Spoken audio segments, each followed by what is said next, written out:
Viewer discretion is advised. Oh my God. You're listening to Wine and Crime Keep it podcast in. where two friends chug wine, etc., chat true crime, and unleash their worst Minnesotan accents. I'm losing it already. Okay. That was beautiful. Hey, we haven't recorded after 5 p.m. in a while. So long. In a while. Yeah. I'm scared because I smoked a lot. I was like, I don't have anything to do after this. And then you were running a little behind, so I was just like sitting in my office dicking around on TikTok. I'll smoke more.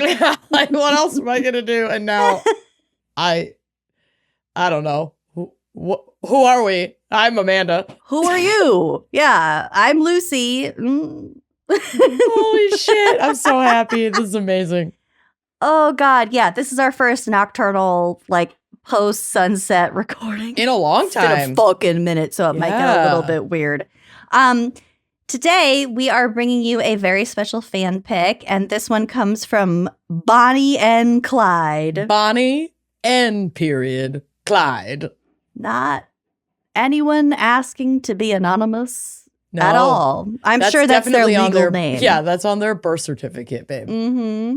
So Bonnie and Clyde chose the topic of Hudson Valley Hoodlums. and the way I could not read this as anything other than Hidden Valley Ranch crimes, none of those Did words you except misunderstand? one were even in the title. No, I got the assignment right, but I glanced at it first and I was like, Hidden Valley Ranch crimes. And then I was like, maybe you could read it and not just conceptualize words, and then you'll know what the fuck is going on. You just wanted to feel targeted, I think.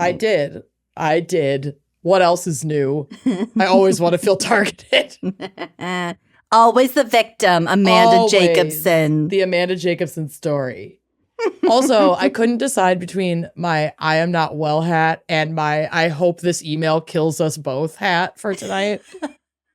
Well, you wore the last one the last episode. I think I did. So this one was also just closer to me. And can I tell you that I am wearing a fucking hat because, like, earlier today I bathed, but then I made a fatal mistake for bang havers Oh, God. of getting out of the bath and putting my wet hair up in a high bun with the bangs slicked back. How'd that work out for you? So when I went to dry it, even though it was still damp, and I used like a water sprayer, a water gun on my a nerf. bangs, I had like irrevocably lifted them at the root in such a way that only a shower can repair. So like my hair looks so nice, and then my bangs were just like, we're gonna do this, and I don't care how many times you fucking wet us and dry us and try to round brush us or straightening iron us. We don't fucking care. And We're you know doing what? This. It's not nearly as cute as it was on your crush in 6th grade. Sure with wasn't. bangs sticking straight out front. Sure wasn't. So I was like, well, after all that work, I'm going to fucking wear a hat. A hat. You guys, I am so the victim. Like, I am so victimized. My life is so hard. I'm so sorry. Thank you. Thank you for holding space for my bangs trauma. Mm-hmm. This is a safe space for your bangs. It's fine, okay? But if I'm still But you wearing have a hat, to show us. if I'm still, fine. It's a safe space, but like you have to show us. If I'm still wearing a hat in a few days, it just means I haven't showered. Hell yeah. Oh, Well, now they're kind of flattened. Okay, that doesn't look terrible. It's rough. I can See how tell it's vulnerable I not get what with you were. wine coven? It's not what you were going for. Sorry, I didn't hear what you just said. Was said it I can really tell bitchy? Depends on how deep you dig. All right, let's go. I Let's hear said it. I can tell it's not what you intended. No, yeah, you can tell. You can tell. But if I saw you in a grocery store, I wouldn't be like, that bitch. I wouldn't like nudge my friend, you know? That's the metric. Yeah. Would I stop you in the grocery store? I would say, would I nudge the person I'm with? Is it nudgeable? Would I nudge and nod? Would I gently touch the arm and make eye contact to signal, we'll discuss this later? Wait till we're in the car. I had a couple of those moments. I don't know with you necessarily, but I mean, but in general, with distant family at my wedding. Weddings are the perfect place to do the subtle arm touch and the eye contact. It's like, log this moment. We will be coming back. 1000%. And specifically in like the wardrobe department, I love a vague, wide, open, ambiguous dress code, which I kind of gave. I was like dressed to impress outdoor venue, basically. Yeah. Unless it wasn't like nobody was wearing tuxes. It wasn't like black tie or anything like that. But it was like show up, and like have fun. And it was actually really amazing to see the array of awesome outfits that appeared at my wedding. I was like, this is so fun. Everybody got to just like have fun and like push their own boundaries with something that made them feel like themselves but elevated. It was so cool to see it. My mom asked me like a couple of times through the night, like, who is that guy in the ascot? And I'm like, it's always going to be Zach Barnett. Yes, Zach Barnett was in the ascot. Yes, he was. Who is that man in the ascot? There was girl in the yellow dress. That was my cousin. Maiden. The maiden that my mother chased with a torch. I think the chasing was like reciprocal. Like they were having a fucking ball. I'm sure, but the only times I saw my mom was when she was chasing your cousin or with my battery powered candles. Yeah, the battery powered candles, and I was like, "You look like a witch chasing a maiden." I love my mother. Obviously, I love your cousin. She's incredible. Long hair, just like blowing behind her. Like, objectively, she looked like a hag chasing a virgin through the woods with torches. Well, your mother is not a hag and my cousin is not a virgin, so you're wrong on both counts. I'm saying, on paper.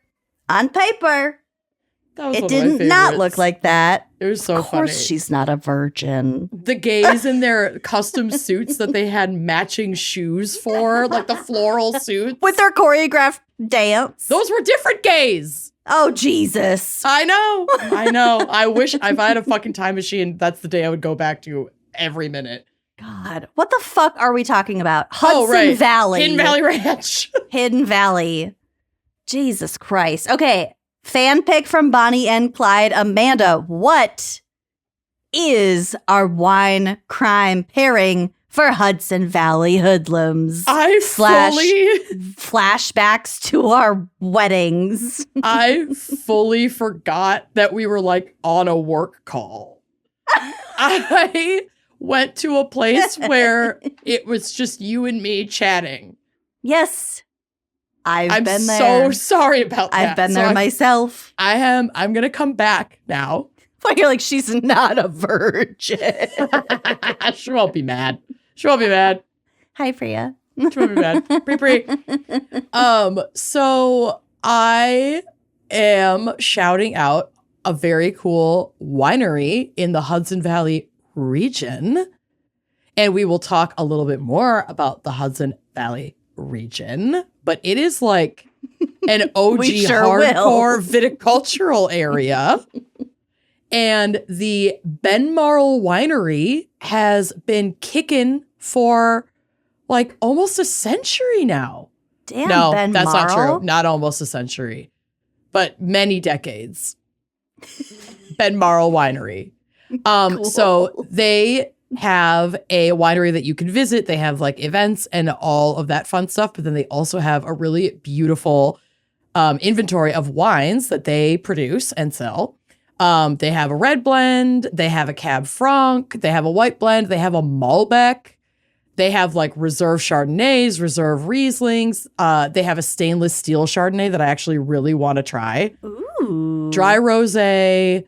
And their bottles retail for like, most of them are around $20. $20 to $25 for this like beautiful Hudson Valley, New York wine. They also have a wine club. I just like really wanted to feature a great Hudson Valley winery, and they are so highly regarded and have such a cool inventory. So definitely check them out.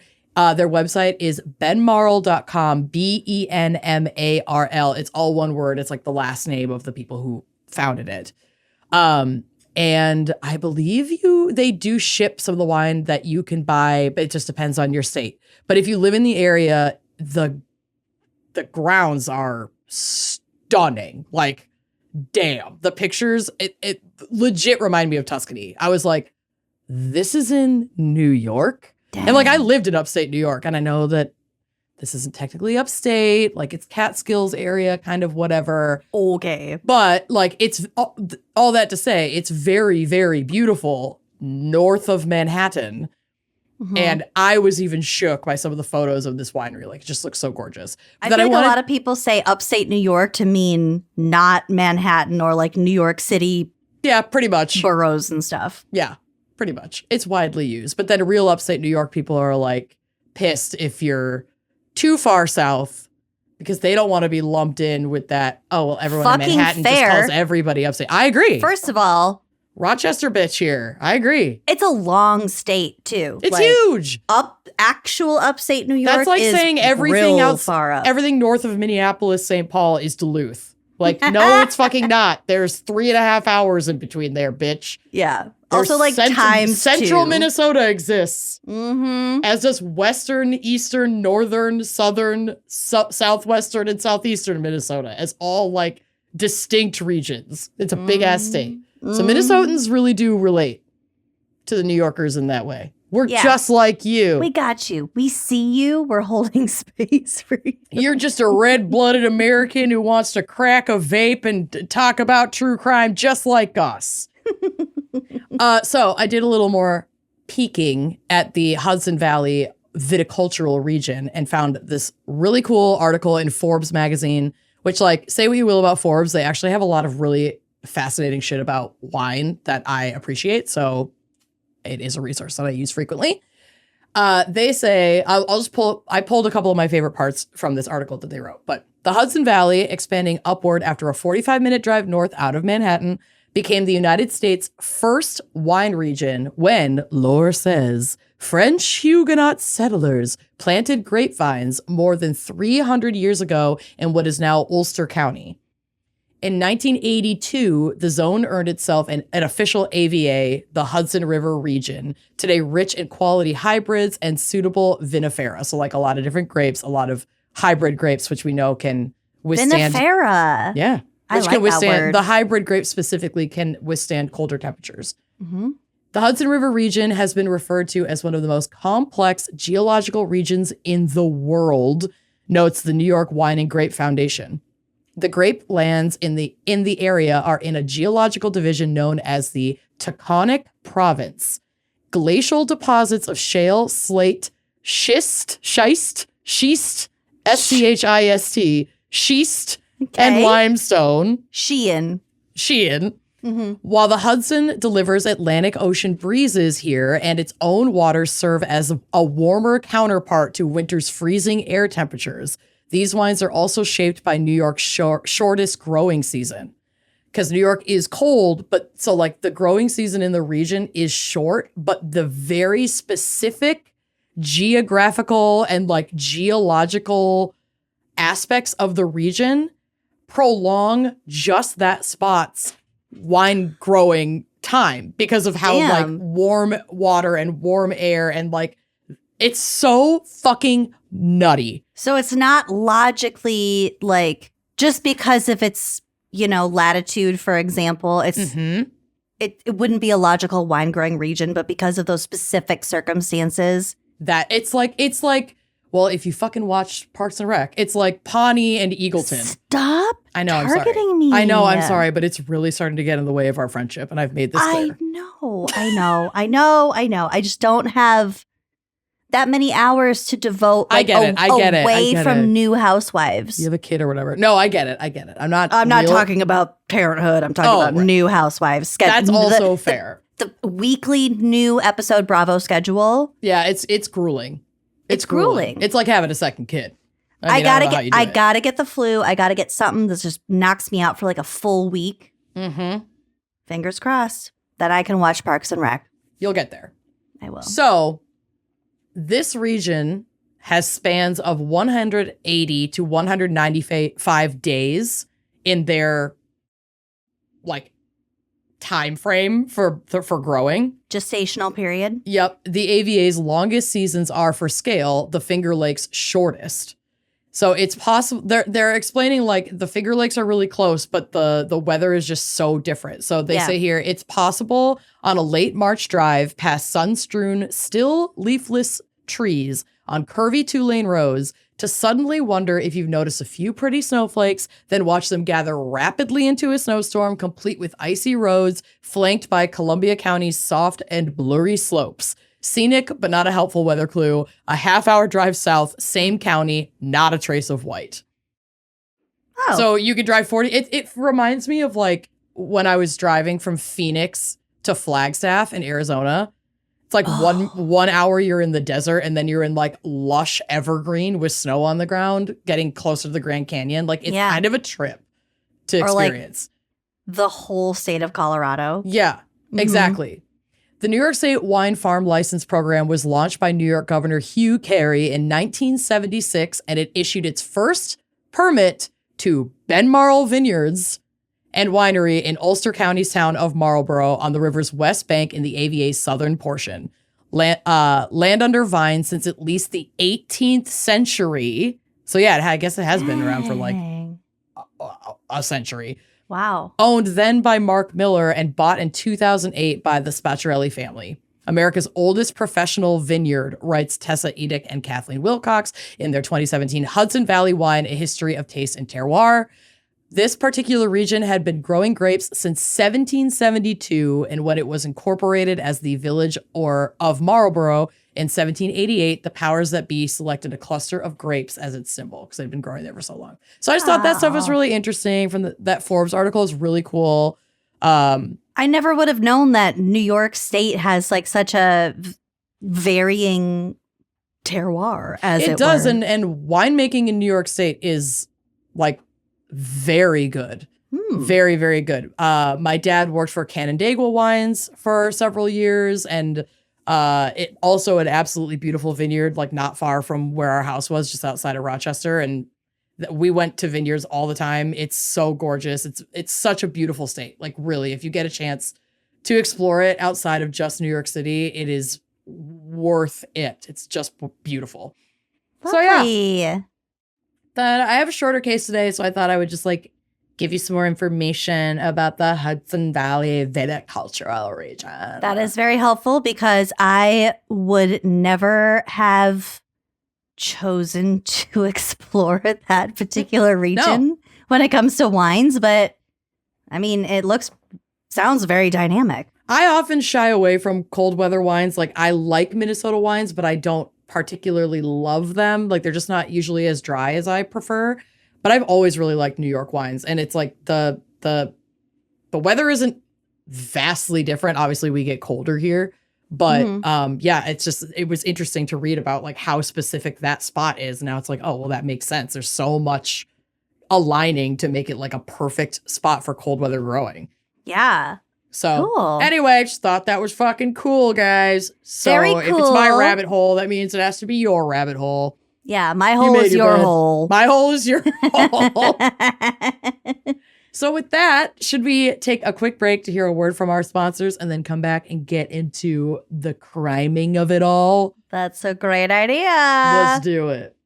If you're like me, you sign up for something, you forget about it after the trial period ends. You really wanted to, binge that TV show, and then you binge through it and you're like, oh, geez, I'm charged. I got charged.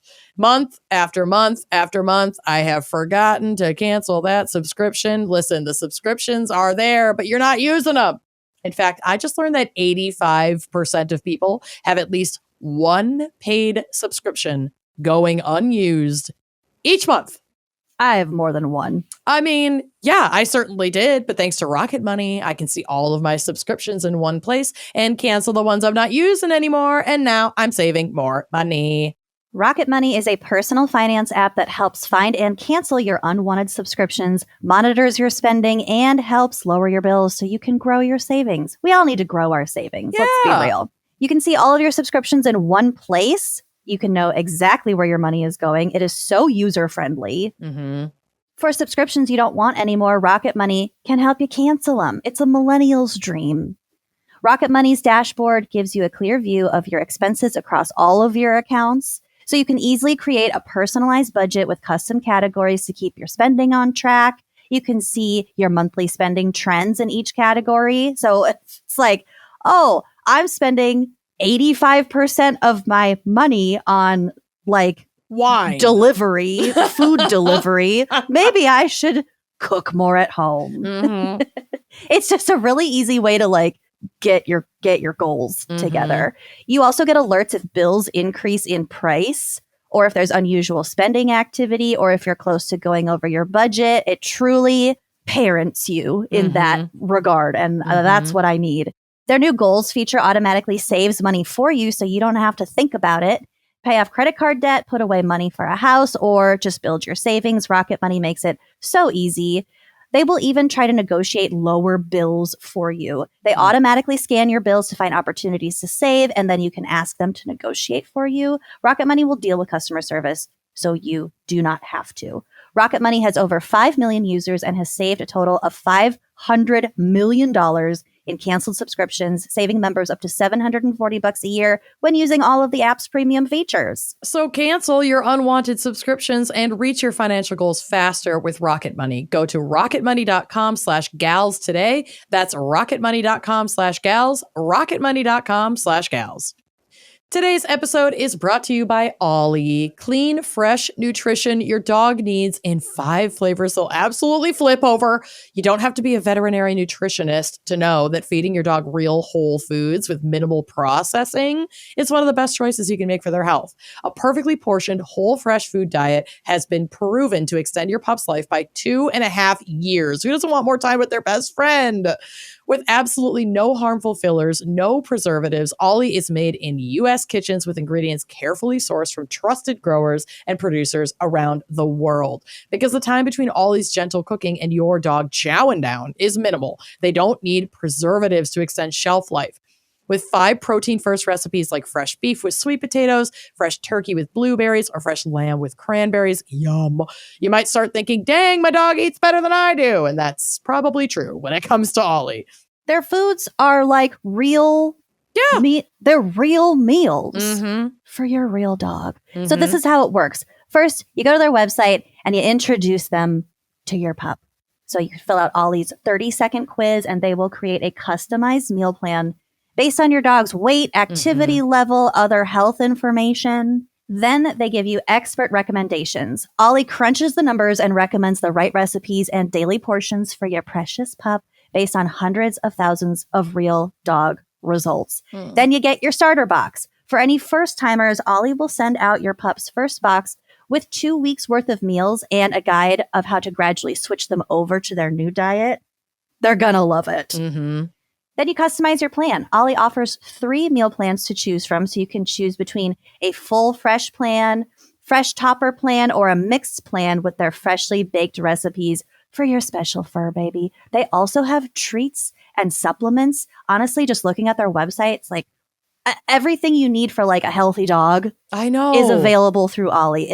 It's a very smart idea, and you're going to feel really good about treating your dog frankly, probably better than you treat yourself. Seriously, I had 16 beautiful years with Callie, and I really wish I had known about Ollie when she was with us, because like this would have been perfect for her. So don't sleep on this and take good care of our sweet fur babies. Give your pup a fresh start this new year by letting them taste test a personalized meal plan with Ollie. Head to ollie.com/gals, tell them about your dog, and use code GALS to get 60% off your first box of meals when you subscribe today. Plus, they offer a clean bowl guarantee on the first box. So if you're not completely satisfied, you'll get your money back. That's ollie.com/gals and enter code GALS to get 60% off your first box. Start your dog's new year off right with Ollie.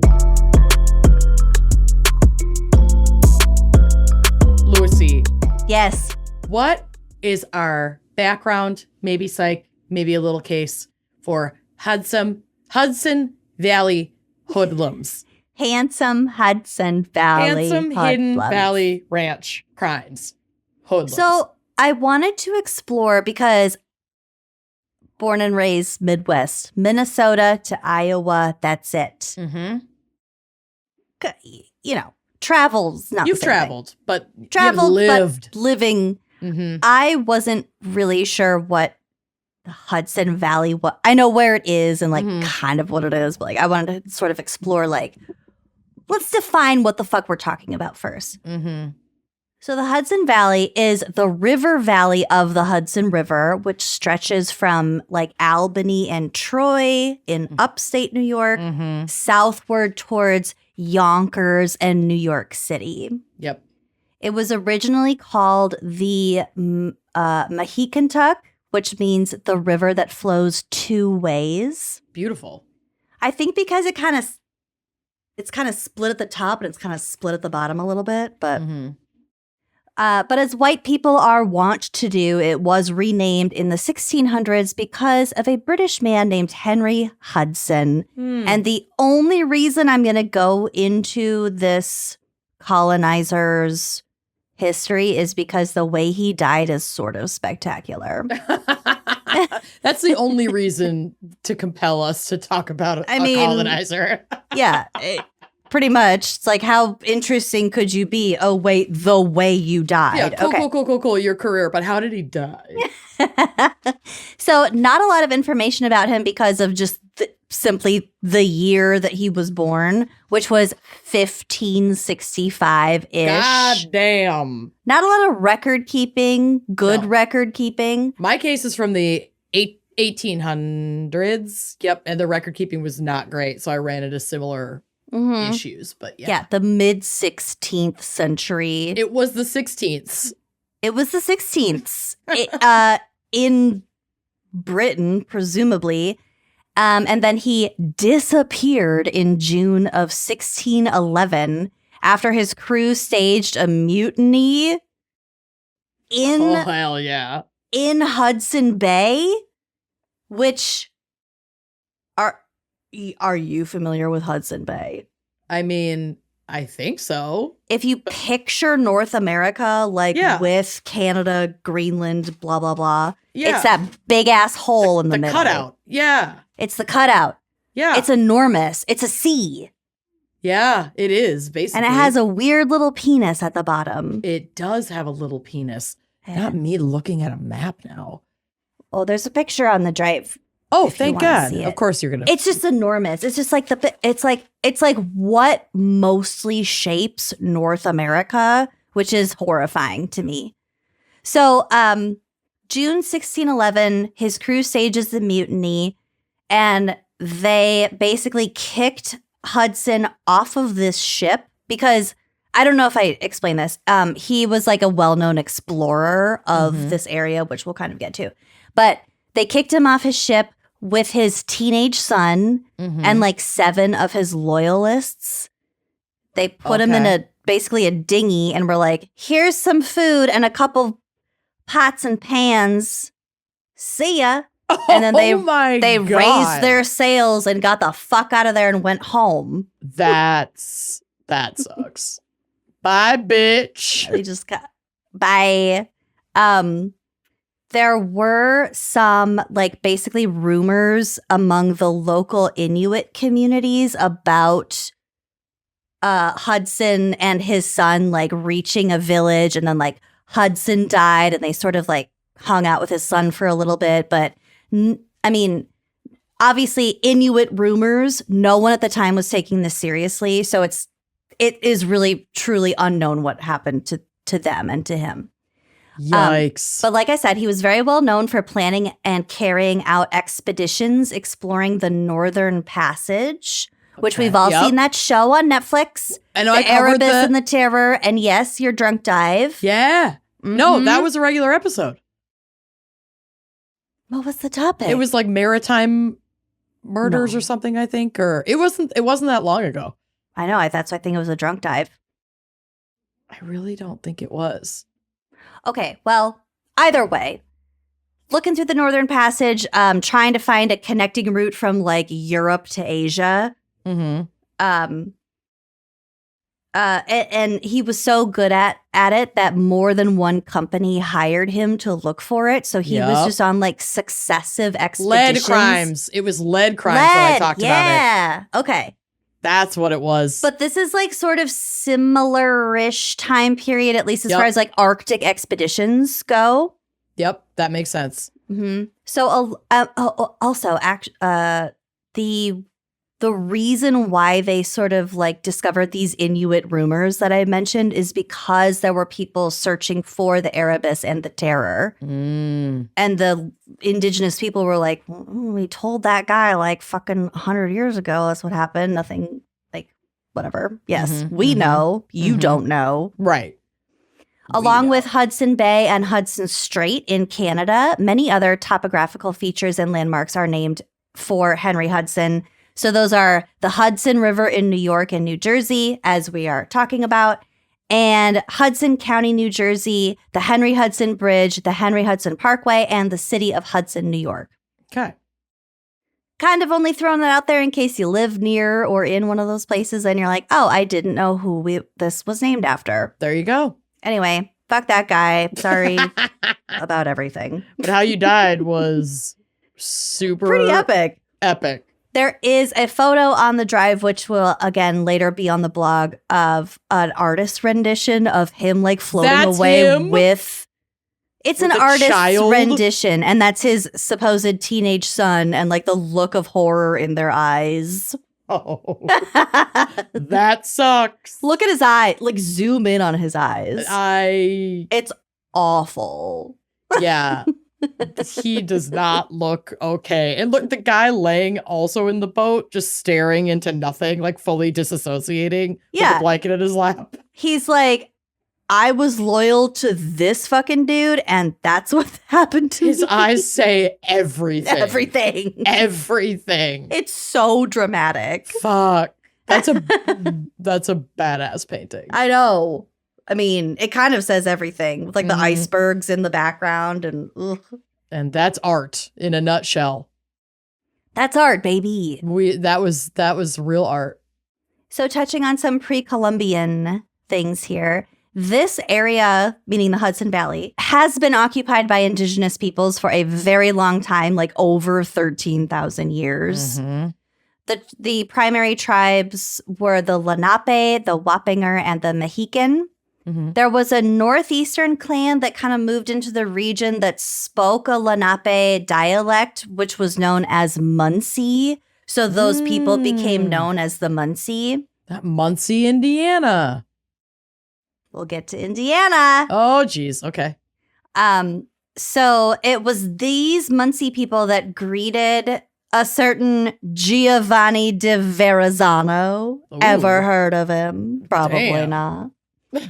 Okay. He was an Italian explorer for France. So France France hired him to go to the New World to, like, find places for France to colonize, basically.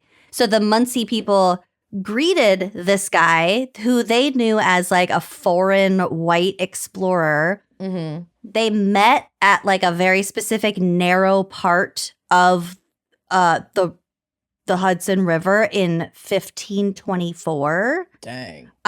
So currently there is a bridge there, a famous bridge called the Verrazano Narrows Bridge. Cool. Because that's where the Munsee people like greeted these explorers. In 1524. Jesus. Yeah. And then, of course, in 1609, Henry Hudson decided that he had discovered the place, and then that's where they, like, renamed the river or whatever the fuck. Yup. During the late Woodland period, which is about 1,000 years before European contact, it's estimated that the Lenape population was about 10,000 people. Wow. It took about 200 years for almost the entire population of the area to be killed by violence and disease. God.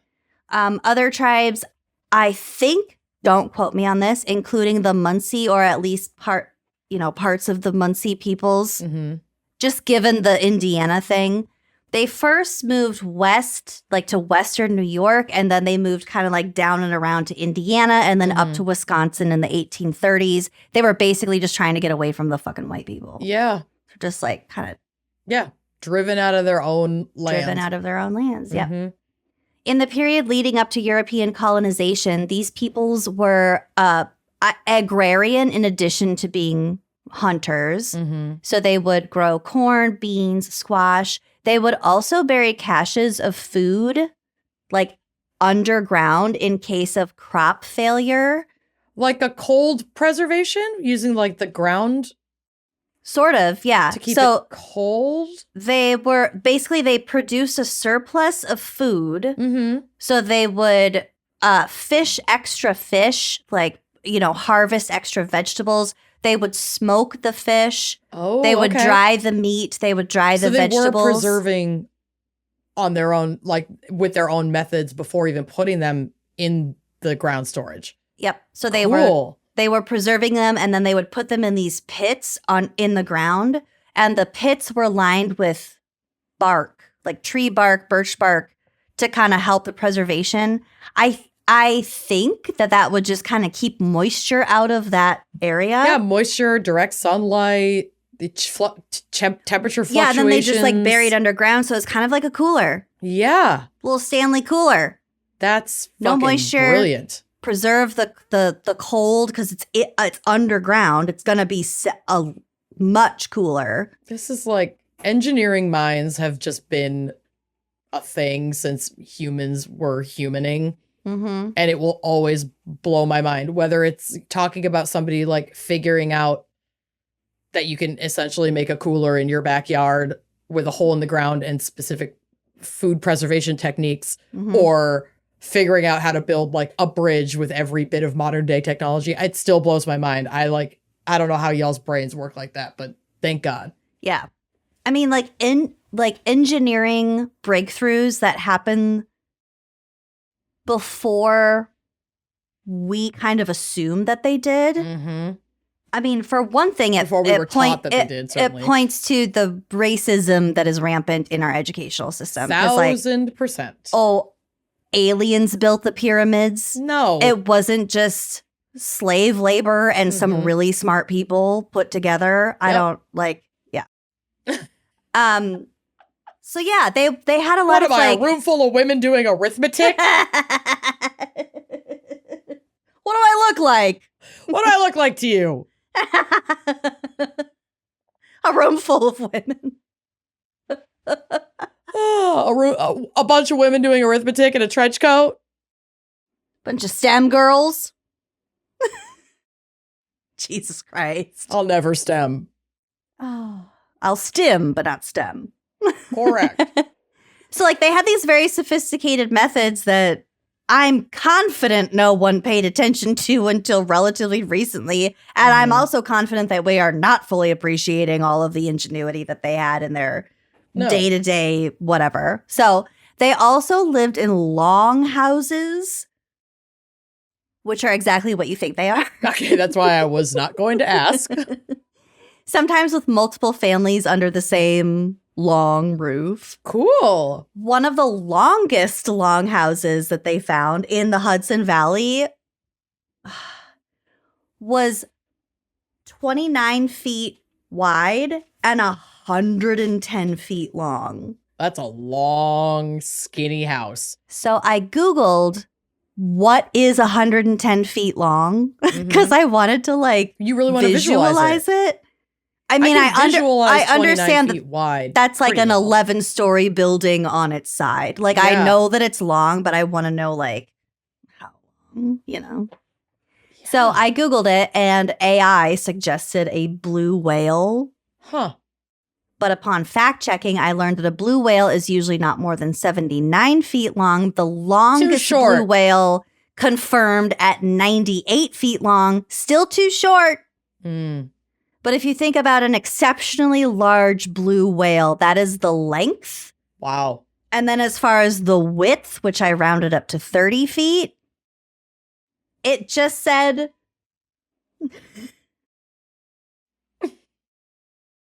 It said 10 yoga mats stacked. Or like end to end? The long way. Yeah, like the horizontal. Side to side, assuming that they were 3 feet wide. Wait, what? What? No. It was like yoga mats stacked this way, assuming that the yoga mats are 3 feet wide. 10 of them would equal 30 feet. I'm basically picturing like AI. The depth of my house. I don't have a very big house. I don't know. The Googling was stupid. It came up with the dumbest results. Also, AI. Okay. A yoga mat being 3 feet wide standard. 10 of them stacked not the logical way is roughly the width of the longest longhouse found in the greater Hudson River Valley area. Clearly AI is killing us all in more ways than one, because it's like so annoying to get that AI suggestion at the top of the page. It's like, no, I just want the list of the links that I want to click so I can read from the human people that wrote the articles. Like, that's what I want. I want that. The spam that we've been getting lately that I texted you about earlier, so the much homeschool spam. Teachers and the wanting to, it's bizarre. It's annoying, but like moreover, it's mystifying because it's bizarre and I don't understand the angle. I don't quite get it. I'm not quite there. Yeah. Well, yeah. I mean, we'll save that conversation because obviously there's so much problematic shit. And you know I'm scared of the robots, so scared of the robots. Freaks me the fuck out. It's killing the environment. It's like, we're so fucking cooked, man. All right. Fucking cooked. Let's get back to our baseline heart rate by talking about the Revolutionary War. I'm going to hit my space flute again. So this area, Hudson River Valley, blah, blah, blah, was explored, as we said, by Hudson, who was looking for the famed / alleged Northwest Passage, which was an alleged shortcut from Europe to Asia.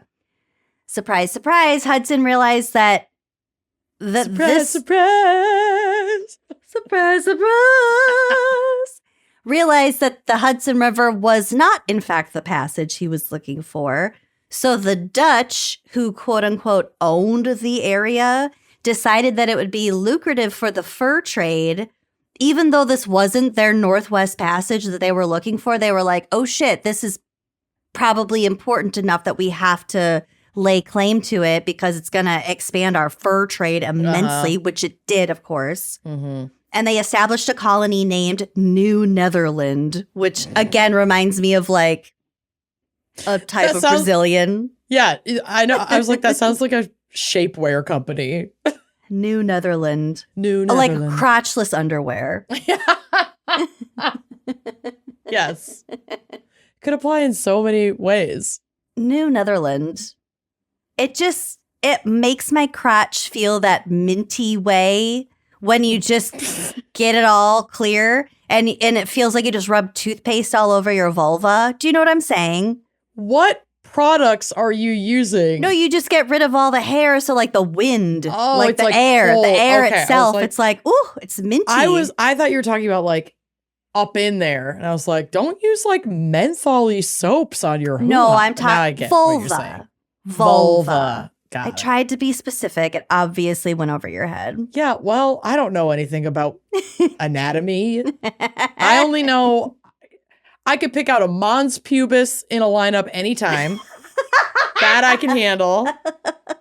I can identify a mons. Yep. I know roughly I'd where spot a mons from I a can spot mile a away. mons from a mile away. I know roughly where a belly button is. Obviously different for everybody. And that's kind of it. Like, my pancreas is the center of my life. Gun to my head, I could not point to the spot on my body where that is. I don't fucking know. I think know it's in your some- left wrist. I know it's somewhere in the center, like in I think this it's- meat. But It's in your thorax. where the fuck is that? Where the fuck is that, bitch? Like, what the fuck? Your whole Really? torso. Oh, Okay. Okay. Oh, I'm the idiot. Okay. Actually, it's in your thorax. Idiot. The thorax is like the part of the bug that's like their main bug body part. It's called the thorax. So I just call your torso your thorax. Okay, let's move on.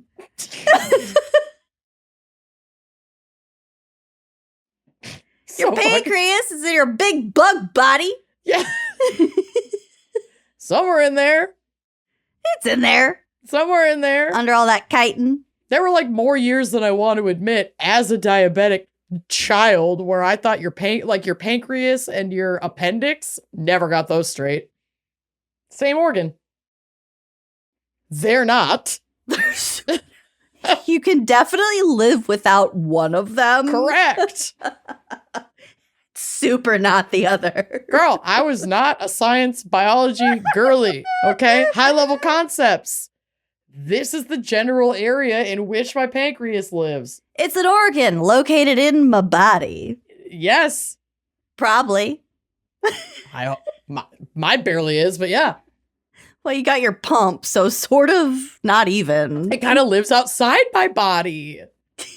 Yo, I'm holding my pancreas in my fragile hands. I got an external organ. Reminds me, I should check my blood sugar. We're good. Okay, did it become disconnected again? No, but I hate when that. I swear I'm like doing it in my sleep. It doesn't happen that often, but every once in a while. The gray man. First of all, it was Pale Man. Second I of know, all, I don't never you get it even right. fucking put that into the universe. That bitch has not been back since my opioid moment. Pale man comes in with his long gray fingers and just disconnects your little pump from your little body. It would be very Pale Man behavior for that to be happening. Yeah. That's very Pale Man coded, but I think I'm Pale Man. I think that's the reveal. The big reveal. The The Scooby big- Doo. Y'all, the Shyamalan twist. It's the hotel, the innkeeper. I'm Pale Man. I'm sabotaging myself. It's the head of whatever bank holds your mortgage. Yeah. Yeah. Anyway. Okay, back to the fucking Hudson River. Okay. In 1664, the English decided that they couldn't contain their jealousy any longer. So they invaded the Dutch's New Netherland, which sounds not consensual. No. And then they took it over. They renamed it New York, whatever. Everyone's renaming everything. The Hudson River was essentially the interior highway that allowed ocean vessels to travel as far north as Albany. So it was very crucial. Well, yeah. But at the same time, it was like a barrier for like east-west commerce. So then they add a bunch of fucking ferries beginning in the 18th century. Now, when you say ferries, you mean Ferries. Ferries. It came and Bunch they of brought in a fucking bunch of fucking ferries. ferries. It's like, Jesus Okay, I didn't know Christ. that's how that sounded. Fucking this ferries. Joe Rogan's podcast suddenly? Ferries. Ferries. We were in a meeting earlier today with our Spotify rep. Like just like going over our year in review, and Oh God, we were like- what did she say? we were like looking at spikes and what episodes did more, and it was just like, yeah, those are the controversial ones. I was like, we're getting ready to go full Rogan. Like, are you ready, Spotify? We know you're ready. We're just going to start pumping out right-wing content so we can get our bag. This is our Trojan horse. The gals sell out. Yeah, we were in the Trojan horse for 8 years, and now we're finally ready to pull the mask off. Joke's on you.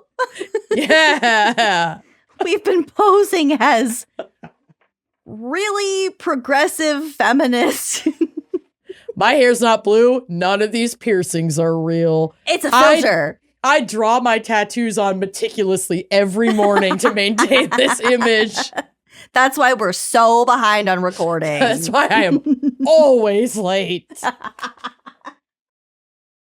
I'm so glad I can finally be myself. What a win. What a win for us. What a win for America. It's a win for the new America. Okay. Revolutionary War, Hudson Valley played a major part. Some sources called it a nexus of conflict. So lots of shit was happening around there. There were battles from Manhattan to White Plains, Kingston, Stony Point. After the Battle of Saratoga, if that sounds familiar, it's because it was like a major turning point in the Revolutionary War. Okay. They decided to build a giant chain across the Hudson River. To just cut off ships? Mm-hmm. Holy shit. And when I say giant chain, I mean giant chain. Okay, so for whatever reason, my segment has a lot of like visual kind of engineering, mathematical of, like, sizing. Those like terrifying ship chains that I've seen in like shipping museums that like each link is like the size of like a 6-foot man. Well, okay, it's not that big, but I'll get to it. And that shit triggers like that same fear I have of windmills. It's just like, it's too big. You've got the megalophobia, yes, babe. it's too fucking big. It's too big. These are very big, but they're not quite that big. All right. But they did use chains. I've told you, Ben's helping me with my notes, and he's such a fucking dork. He did want me to note that there was also a great chain that crossed the Golden Horn, which shielded the city of Constantinople and protected them from naval invasions for hundreds of years until the city's eventual fall in 1483. And it was that's thus badass. Renamed Istanbul. Badass. I mean, So yeah, the those might chain have been method the makes bigger sense. chains, yeah. But Washington called this Hudson River chain the Key of America. And basically it blocked the Hudson from Fort Constitution to West Point. So it blocked a chunk of the river. Yeah, it fucks up trade. They're an establishing nation. Don't fuck with their trade routes. So General William Heath described the chain as he supervised its removal in November of 1780. So, quote, the links of this chain were probably 12 inches wide and 18 inches long. So it's still really big, but That's it's not big. a 6-foot man. No, but The you know I- what kind of chains I'm talking about. I though. do. It's too much. Like there's like a ship that's just permanently in the harbor in Duluth on Lake Superior. That's now a museum, and it like has one of those, like keeping it connected. Too much. It's Too fucking the ship much. on its own. I feel like because that's like, I can understand that that's like a structure that people are supposed to be inside of. It doesn't freak me out. That's why I'm not like afraid of a house or like a tall building. Yeah. But no, like it's things that don't shouldn't. make that like freak me out being that big. It's very specific. And like, maybe, I know I have people in my life and I sort of have this a little bit too, like having a little bit of a fear or a lot of fear of things that are just too big that don't make sense. It's not just the object itself, but it's the force that it suggests. Like the wind or the waves, the water, whatever those huge chain links are suggesting is actually the scariest part. The power of what could move that windmill, what could rock that chain, what would Why require do we that need chain this? to exist. Bitch, I'd never thought about that. I'm never going outside again. It's a new fear for you. Holy Just a new shit. angle to look at your phobia from. Wait. You're almost a banana, bitch. Don't. Okay, so General William Heath said, quote, the lengths of this chain, 12, blah, blah, blah, blah, about 2 inches wide, like the iron was about 2 inches square. Mm-hmm. So the material itself was like the chunk big that like around. made up the link. It's like this big. Mm-hmm. It was this big. This is the content you're here for, right? It's this big. Finally, I can do jack-off hands and people see me. It's been a while. It's been a minute since I jacked off the air. Blue-balled. Feels good. This heavy chain was buoyed up by very large logs of perhaps 16 or more feet long, and they were a little pointed at the ends to lessen their opposition to the force of the water on flood and ebb. So the ends were tapered or rounded or whatever, just so there would be less surface tension friction with the water. Yeah. So they wouldn't like twist. Yep. The logs were placed at short distances from each other, the chain carried over them and made fast to each by staples to prevent their shifting. Man, and there were the engineering. And there were a number of anchors dropped at distances with cables made fast to the chain to give it greater stability. So they anchored this huge chain across the river to prevent naval incursions to the interior of the newly created state of New York. Yeah, and this would have been before the Industrial Revolution, so it's not like they had factories to produce that chain. Like, that's like a fucking metalsmith with heat you can't even fathom to be able to bend metal that fucking thick into a chain link. Like, bitch, holy shit. Mm-hmm. The labor. It stretched across at 2 different sections of the river.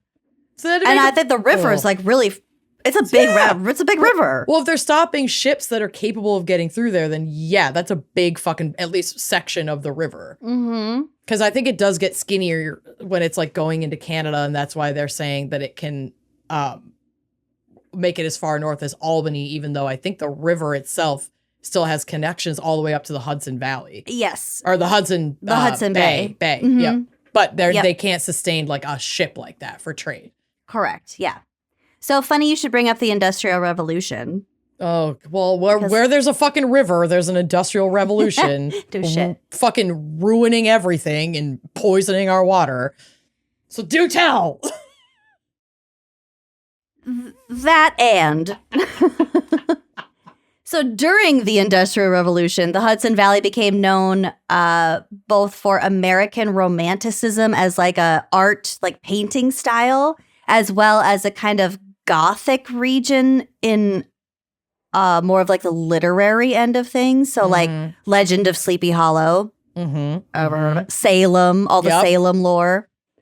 Once the Erie Canal was completed, which opened up a waterway from the Great Lakes all the way to New York City and therefore the Atlantic Ocean. It goes through Rochester, and there are hazings at schools to dare each other to jump in it because you will likely get a rash because it's so dirty. The Hudson River? No, the Erie Canal. Oh. The Erie Dip. Sick. Stop it. It's nasty. Oh. I've taken many strolls along the Erie Canal. Why? There can be because it's actually quite beautiful, like through these cute little towns. But and they'll have like shops and little like cute things that you can do along the canal. But on like the hot days, there is an odor. Ugh. Or at least there was in 2007. I can tell you that.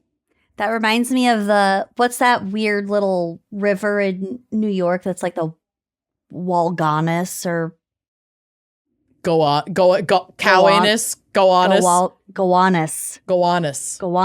Mm-hmm. That's gross. So we're told. I mean, so we learned during, was it Brooklyn Crimes that we talked about the Gowanus River? Yeah, something. Ugh. Or canal, whatever the fuck it is. I don't know. Y'all just really responded that it was nasty. Well, I don't know if it's a river or a canal or what, but that's what a tributary. Mm-hmm. Okay. I don't know that either. Okay. It's unincorporated maritime area. It's liquid running down a slightly lower elevated area. Mm-hmm. Okay, so the Erie Canal was open so we could get from the Great Lakes all the way to the Atlantic. So much trade was opened up. So the Hudson Valley area became very industrialized. Iron, textiles, and especially brick were all major industries in the area. So the Hudson River Valley was bricked up. Cute. Love it. There were over 130 factories, and it was at one point the brick-making capital of the world. My God. Over a billion bricks a year were being manufactured there by the end of the 19th century. Wow. That's a laugh you can hang your hat on, as they say. Mm-hmm. Mm-hmm. Yes, that song. So some notable families of the Hudson Valley include the Vanderbilts, who built a neoclassical mansion in Hyde Park in 1899. The Roosevelts also had an estate there. Washington Irving, who wrote The Legend of Sleepy Hollow, has a Dutch plantation-style home built around a smaller cottage, which sounds so sweet. Yeah. I would flag plantation-style home. Dutch plantation. It's, you know. Okay, Yeah. well, regardless of the architecture, a house built around a courtyard that houses a smaller cottage Yeah, sounds in like it fucking heavenly. is so fucking cute. Mm-hmm. Also, Martin What a Van... she-shed. Seriously. Also, Martin Van Buren, who was the president with the fucking mutton chops. Also... That helped. That helped Not you President remember. actor Andrew Garfield.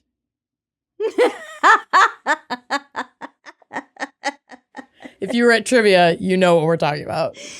The Garfield. What was the Garfield's name? James?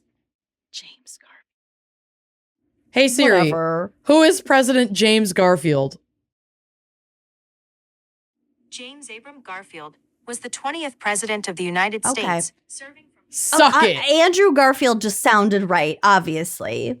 It always does. It always does. Sounds right, looks right. Looks right. Okay, so Mutton Chop's president had an estate at Kinderhook named Lindenwald, where he lived after he retired. Okay. I also think that Martin Van Buren is the guy who got the word okay. Because from what I learned in 8th grade American government is that okay, meaning like thumbs up, okay, Yeah, good to all right. go, Yeah. stands for Old Kinderhook. And it's what the president's nickname was Kinderhook. So they called him Old Kinderhook. So okay was like his stamp of approval on stuff. Oh. So his aides would just write okay on stuff. Okay. Interesting. All right. Wow. It's weird, like, what things will trend and then just become part of, you know, enduring Life. everyday vernacular. Yeah. Okay. Can you think of anything like more pervasive for like, No. yeah. Truly, yeah. But I just never really thought of it as initials because I always write it OKAY. Well, you only do that because of the letters okay. Yeah. No, I know. I know Yeah. that. But it's just, I never thought about it as like, oh, maybe it's initials for something because I just Mhm. never write it that way. That's like, And that's just what our teacher told us in 8th grade. maybe it's not true. It might There's not be no way to true, know. but that's what I learned. And that kind of makes a lot of sense. It's So kind of like, a cool tidbit. I I'm hope going it's with it. true. Don't add us. We don't care enough. I don't Next. care. Let me believe it. Let me fucking live in this reality where OK stands for Old Kinderhook, which refers to Martin Van Buren. Everything's a simulation anyway, so like who Does it cares matter? what was downloaded into her brain Yeah. versus yours? Doesn't Okay. matter if I'm right or wrong. Okay. Get a life. But actually, if you do know, send me a message. I'm actually curious. Okay. Where the fuck Okay. is my fate? I'm sorry, I'd like to formally apologize. It was actually in my pocket the entire time. But actually, if you do know the origin of okay, I I would just really changed like up to my have it. prescription medication so I cannot be held liable for any of my outbursts. Terms and conditions apply. Floyd in Ontario. Everything is fucking void in Ontario, y'all. What is your deal? What is with Ontario? What's the deal with Ontario?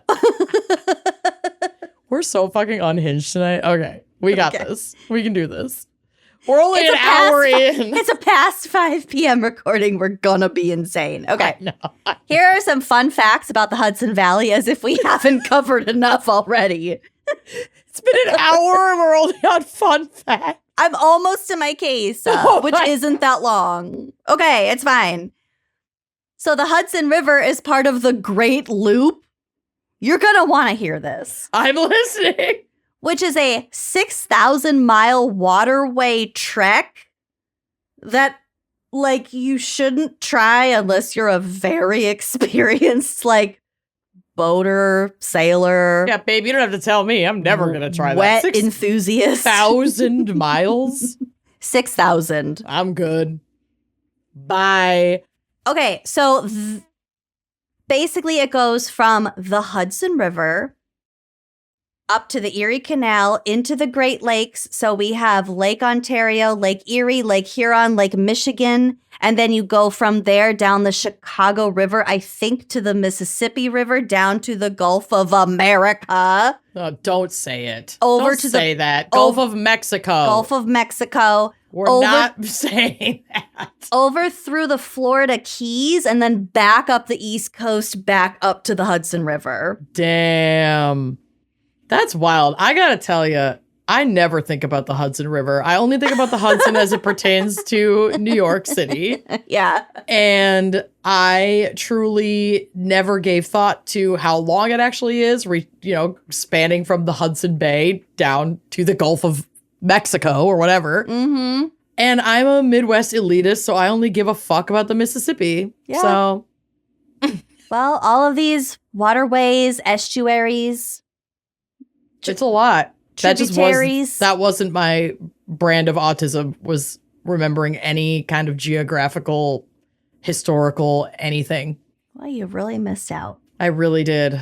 But like literally every song I've ever heard one time, all of the lyrics are planted in my brain forever. So that's fun. Every episode of like a handful of specific sitcoms. Yep. Mm-hmm. I love your brain. It's gorgeous. Thank you. Ditto. It's like a beautiful avant-garde vase. Blown glass vase. A lot of different concepts happening at once, but somehow it works. Lots going on. It's a patchwork. It's a pastiche. Okay. In 2009, Chelsea Sullenberger was flying an Airbus A320 full of people out of LaGuardia when they hit a flock of fucking birds. Yeah. The plane lost power and they decided to glide the plane down, along, and then into the Hudson River. Yep. It was 4 full minutes from the bird strike to the landing of water the plane. landing would have been the longest 4 minutes of your life. I can't even imagine. That'd be terrifying. I can't even. I forgot it was that fucking long. Yeah. Although there it is. There's the only context for which I can identify a section of the Hudson River, and it's because of Sully, True. Captain Sully. Played by Tom Hanks. Thanks, Tom Hanks. Specifically Tom Hanks. Yeah. Couldn't tell you what the actual dude looks like. Could not pick that man out of a lineup. Nope. Unlike a Mons Pubis.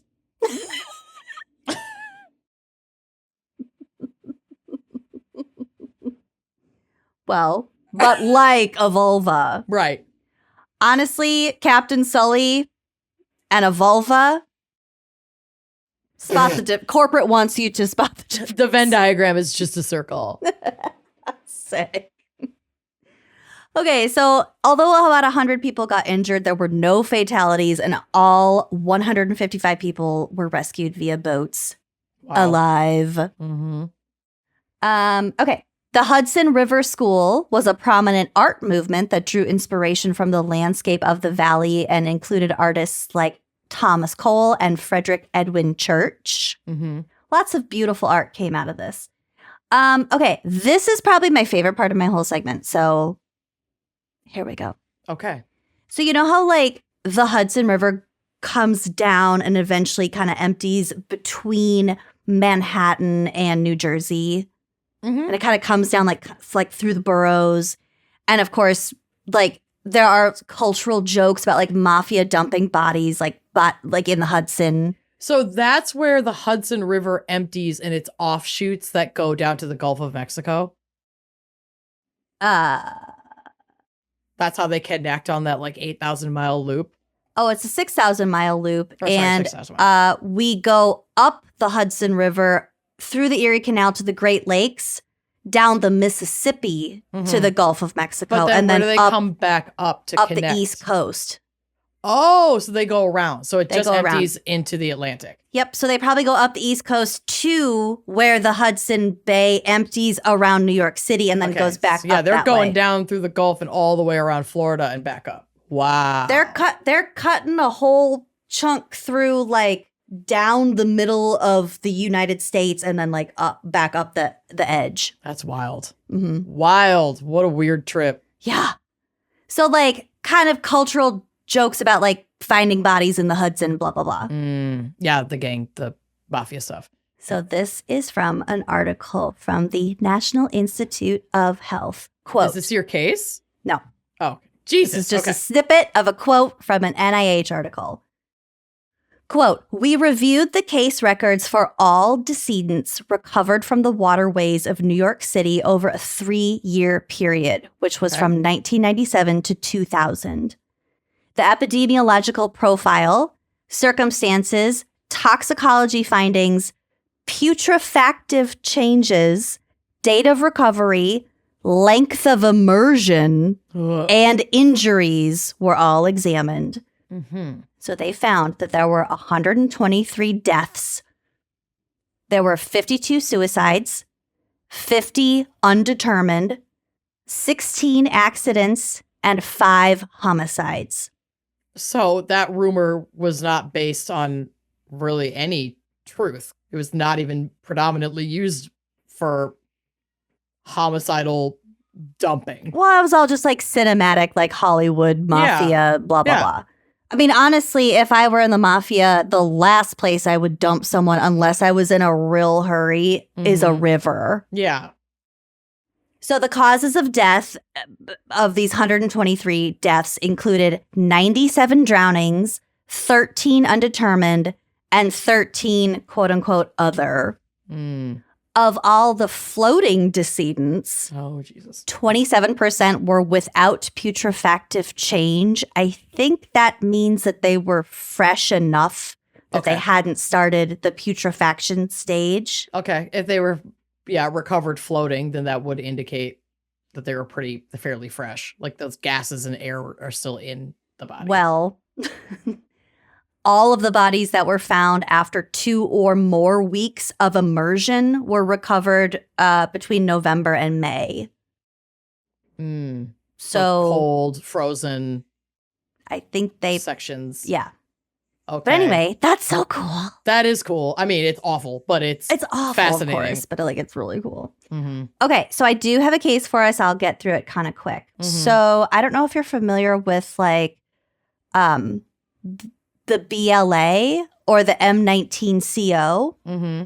So these are both organizations as well as the Weather Underground that just like these could each be their own full Episode. series. Yeah. Honestly. So I'm not going to get too far into it in case we want to dive into it a little bit deeper down the road. Mm-hmm. But the BLA is the Black Liberation Army. So they were a Marxist-Leninist Black national organization that operated from 1970 to 1981.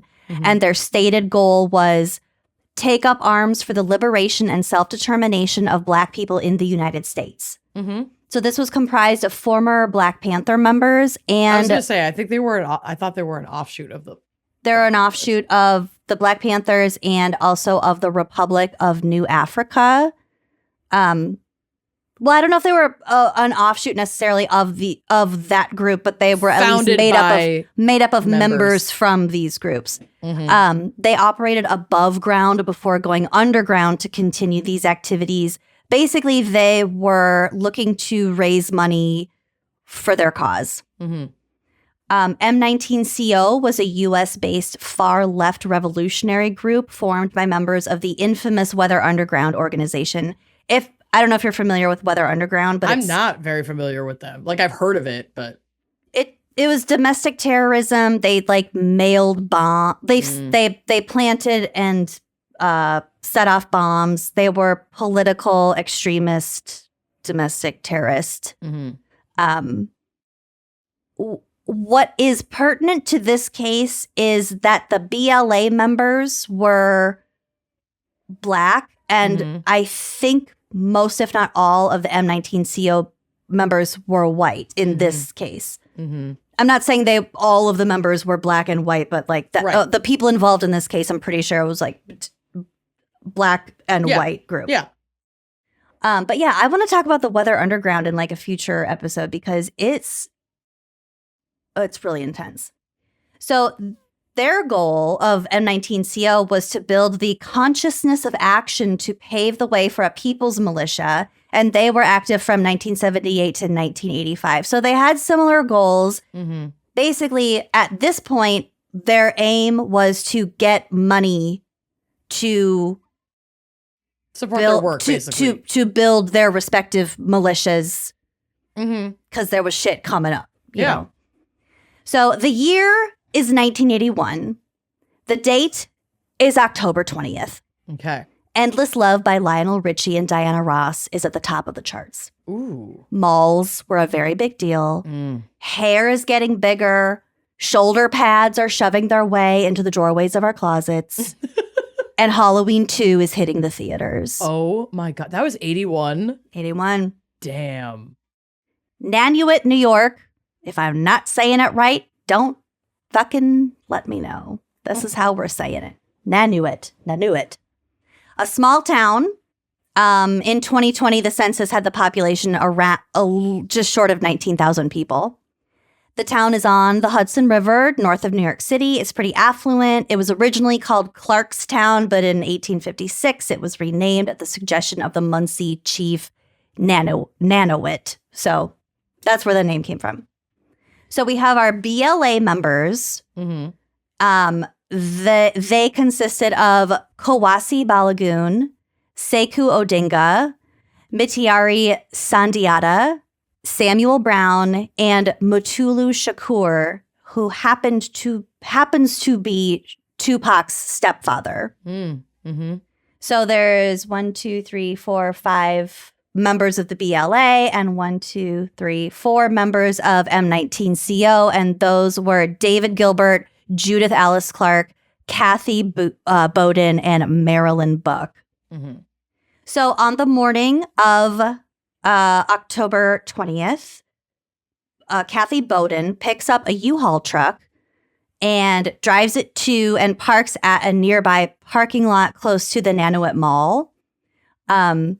While the other, I believe she was kind of by herself, and the other members of this heist drive into the mall. They are in a red van. They drive in at 3:55 p.m., and that is exactly when a Brinks armored car was making a cash pickup from the mall. So armed with shotguns and an M16, they storm the Brinks van, shooting out the windshield with shotguns and then opening fire with the M16. One of the drivers, named Peter Page, was killed immediately from several gunshots to the chest. Joseph Trombino apparently was able to get a shot fired off before being wounded himself. But he survived. He did survive. We will come back to Joseph Trombino because that is perhaps the most insane part of this entire case. Okay. The main driver of the Brinks truck, a guy named James Kelly, was also wounded. So one guy was killed. 2 were hurt, seriously injured. The assailants made off with $1.6 million, which is time money converter over $5 million today. That's a lot of money. A lot of money. After scooping up the cash, they go to that other parking lot where the U-Haul and a yellow vehicle. Sources differ on like what kind of car it was. If it was a Some van, said it was if a truck. Some said it was, but from what I can tell, it was at least a yellow Honda vehicle. Okay. But So they ditch the red van. They are now in the U-Haul and a yellow vehicle. Mm-hmm.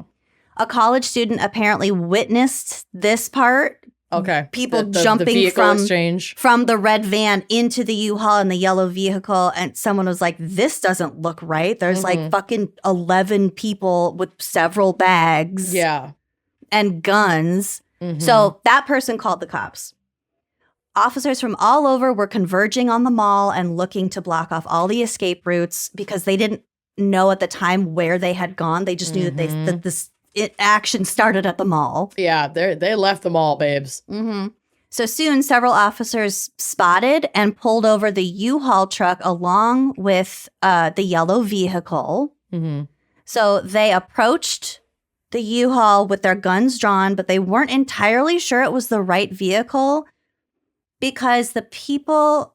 Okay, and again, this part gets a little bit confusing, but the witnesses said that they were black individuals who had robbed the Brinks truck in the first place. But the vehicle that the police pulled over was full of white people. Right. So they were like, well, the descriptions match, like the U-Haul situation matches, but like the suspects super obviously don't. This was deliberate on their part. They intended to do this. So the police officers later testified that Kathy Bowden, pleaded with them to put down their guns. Like, I think she's in the U-Haul at this point. She's like, please put down your guns. We don't know what's going on. Like, well. So the cops kind of relax, lower their weapons. And then all of a sudden, 6 men with automatic weapons emerged from, and also body armor, emerged from the back of the U-Haul. They're popping out of the truck. And began firing at the 4 police officers who are on the scene at this point. Jesus Christ. So Officer Brown managed to fire off some rounds before being struck repeatedly by rifle rounds and collapsing, after which point one of the assailants walked up to him and fired several rounds from a 9mm handgun and killing him. Officer Keenan was shot in the leg, but took cover behind a tree to return fire. I believe he survived. They survived. Officer O'Grady lived long enough to empty his revolver, but was shot several times by an M16 and succumbed at the hospital less than 2 hours later. So Officer O'Grady passed away. The last officer, Officer Lennon, was in the cruiser when the shootout started because I think it's like their rule to like have one person stay in the cop car to be on the radio and also to be able to like give chase or whatever. If someone runs or So he was in the car when this happened, but he stayed in the car because Officer O'Grady's body had collapsed against the door. So by the time he could get out, it was too late. The occupants of the U-Haul then scattered. Some of them jumped into the yellow vehicle, and others carjacked a woman named Norma Hill and stole her vehicle. Kathy Bowden tried to flee on foot, but was apprehended a short while later.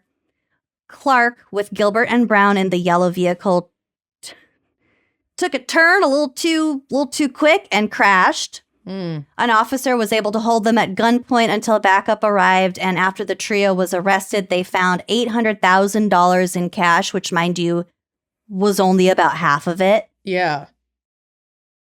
And also a 9mm handgun.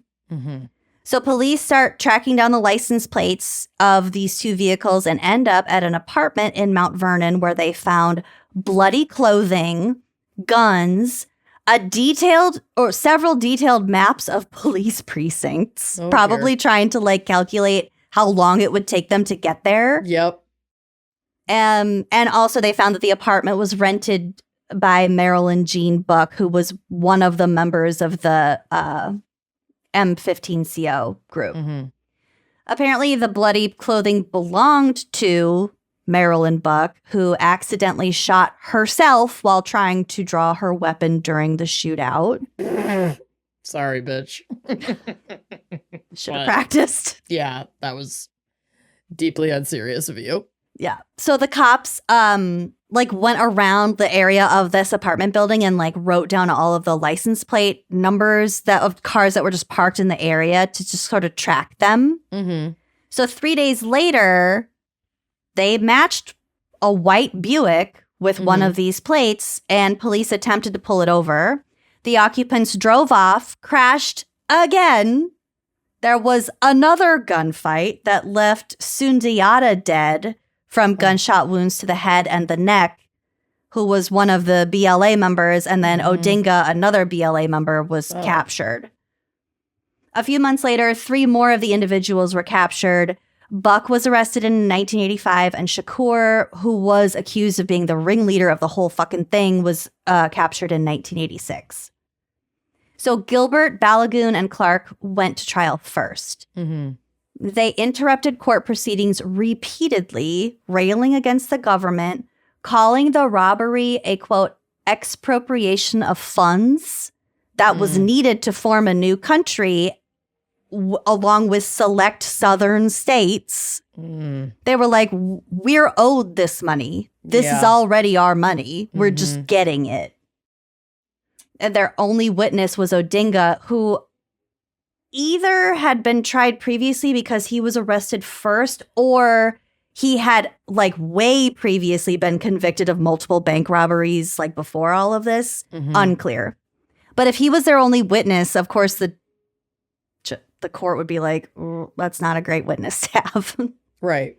After 4 hours, the jury convicted them on 3 counts of murder and armed robbery. They refused to appear again in court, opting instead to remain in their basement cells, drinking coffee and discussing systemic racism in the court system. So, like, your prerogative, babe. You do you. But the judge was like, okay, you don't want to come to court, whatever. So the quote from Judge Ritter is, quote, I don't think any interest is served by forcing them to be here. Balagoon died of AIDS, HIV/AIDS, in prison in 1986. In 2006, Clark was granted a new trial on the grounds that she had no representation at trial. I didn't have a lawyer. This was unanimously reversed on appeal in 2008, so she did not get a new trial because this appeals court noted that she herself chose to represent herself and pretty much just fucked herself. Like, she just didn't show up on certain dates. Like, she wasn't doing it right. No. In 2016, Governor Cuomo commuted her sentence to 35 years, and she was granted parole in April of 2019. Gilbert was granted clemency by Cuomo in 2021 and was released after 40 years in prison. Bowden pled guilty to 1-count felony murder and robbery in exchange for a 25 to life sentence, and she was paroled in 2003. Brown was unable to reach a deal that would spare him a life sentence, so he decided to go to trial, and that didn't work out. It almost never does. He was sentenced to 75 years in prison. Buck was convicted of multiple charges related to the robbery and other crimes and got a 50-year prison sentence. He was released from prison and, like, subsequently, like, right away died of cancer in 2010. Shakur, who again was the alleged ringleader, received a 60-year sentence. He was paroled after nearly 37 years in prison and passed away from bone marrow cancer in July of 2023, just 8 months after his release. But he wasn't the ringleader, right? I mean, who knows who the fuck was the ringleader? Right. We don't know. It was 2 different groups who just wanted to get a bunch of money to further their own interests, which, as far as I could tell, were not the same end game interests. Like, the BLA was for the liberation of Black people and like a secession situation. And the M15CO people, I think they were just like, I don't know, government sucks. Yeah, they feel more like sovereign citizen Looney Tunes to me. Yeah, they just weren't. They didn't have identical goals and values and things like that. Certainly not. So they just wanted to get a bunch of money so they could just do their fucking thing. Okay, so favorite part about this, remember Joseph Trombino, who was one of the Brinks guys who was shot? So he was the one who was shot multiple times in the shoulder and the arms and nearly had his arms severed off of his body in this Brinks heist situation. So that happened in 1981 or whatever I said. He went back to work for Brinks. In 1993, He was making a Brinks delivery to the World Trade Center and was almost killed in that bombing, the 93 bombing. Yeah. He wasn't killed, so he went back to work for Brinks. Bitch. Bro. While making a delivery to the World Trade Center in 2001. No, you are not fucking serious right now. He was killed in the 9/11 attacks. Third time's a charm, I guess. Death. Holy shit. Look at my goosebumps. Isn't that fucking insane? It was this, and then the 93 World Trade Center attack, and then and then 9/11. And 9/11 finally got him. Fucking 20 years after, almost exactly 20 years after this thing. That's wild. I can't process that. That's fucking nutty. He almost had his arm taken off. Damn. All right. Sorry, Well, that shit. was so long. Who knew the Hudson Valley held so many secrets? I just love that you said your segment was short today. I'm sorry. We had a lot to talk about. Oh, I didn't help. I never do. Well, should we take a quick break to hear a word from our sponsors? Yes, that'd be great. Let's do it. It is so cold outside. Mhm. The air is so dry. You're hanging out inside. Let's be honest. So whether you're deep into a TikTok spiral or you're powering through another rewatch of The Office, you got time to use the Illumina face mask. Mm-hmm. And if you're like a skincare freak like we are, Add this to your inventory, babe. the iRestore Illumina face mask is the perfect thing to treat yourself with. It's going to deliver like a skincare glow up that you really deserve. It's not just a face mask. It's 360 medical grade LEDs of pure magic, which is double most other brands. So it's got you covered with red, infrared, and blue light all at once.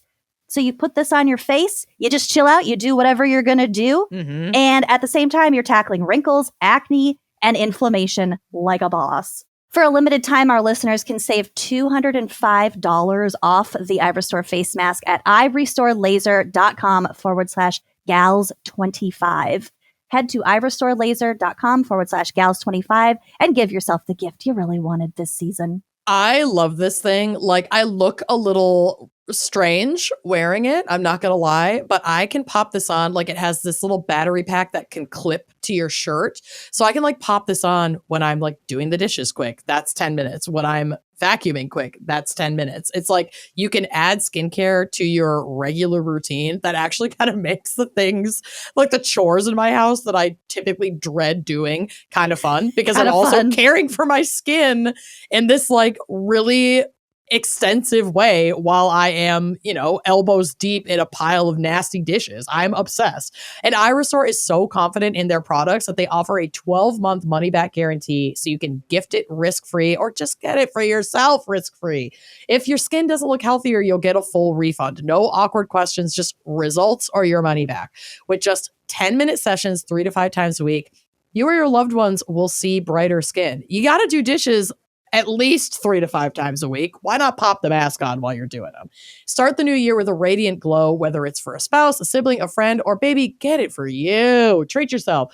The Illumina face mask is a thoughtful, practical gift that is sure to impress. In a clinical study, 90% of people saw a reduction in wrinkles, redness, and pore size with iRestore's Illumina face mask. Red light therapy is not just a fad. It is clinically proven to work. There are 3 wavelengths for all of your skin's concerns. I love this. You have more options with this mask than other ones that are on the market. They have the red light and infrared light wavelength that helps with anti-aging and improve blood flow to the skin. And then blue light, anti-acne, and blemish effects. It's the only mask on the market that allows you to use all 3 modes at the same time, too. We've got multiple issues with our skin, so why not have something that's going to give you multiple areas of support? The future is now. Mm-hmm. And now's the perfect time to treat yourself. For a limited time only, our listeners get $205 off their Illumina face mask with code GALS25 at ivorystorelaser.com. That's $205 off the Illumina face mask with code GALS25 at ivorystorelaser.com. Please support our show and tell them we sent you. Unlock your best skin with Ivory Store. We are in a polar vortex here in the Midwest right now, and that has a big effect on like the temperature that we are sleeping in. And interestingly enough, your nighttime bedroom temperature has some of the biggest impacts on your sleep quality. So, you know, for me right now, I'm like piling on blankets. I want to get warm, but then I'm waking up in the middle of the night sweating. I'm too hot.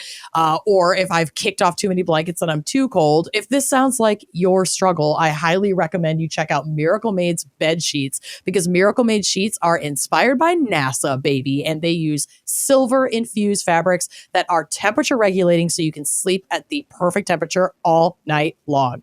My favorite part about Miracle Sheets are that they are self-cleaning. Mm-hmm. So like Amanda said, these sheets are infused with silver, and that prevents up to 99.7% of bacterial growth, leaving them to stay cleaner and fresh 3 times longer than other sheets. No more gross odors. Mm-hmm. And like we said, the temperature regulating properties for better quality sleep.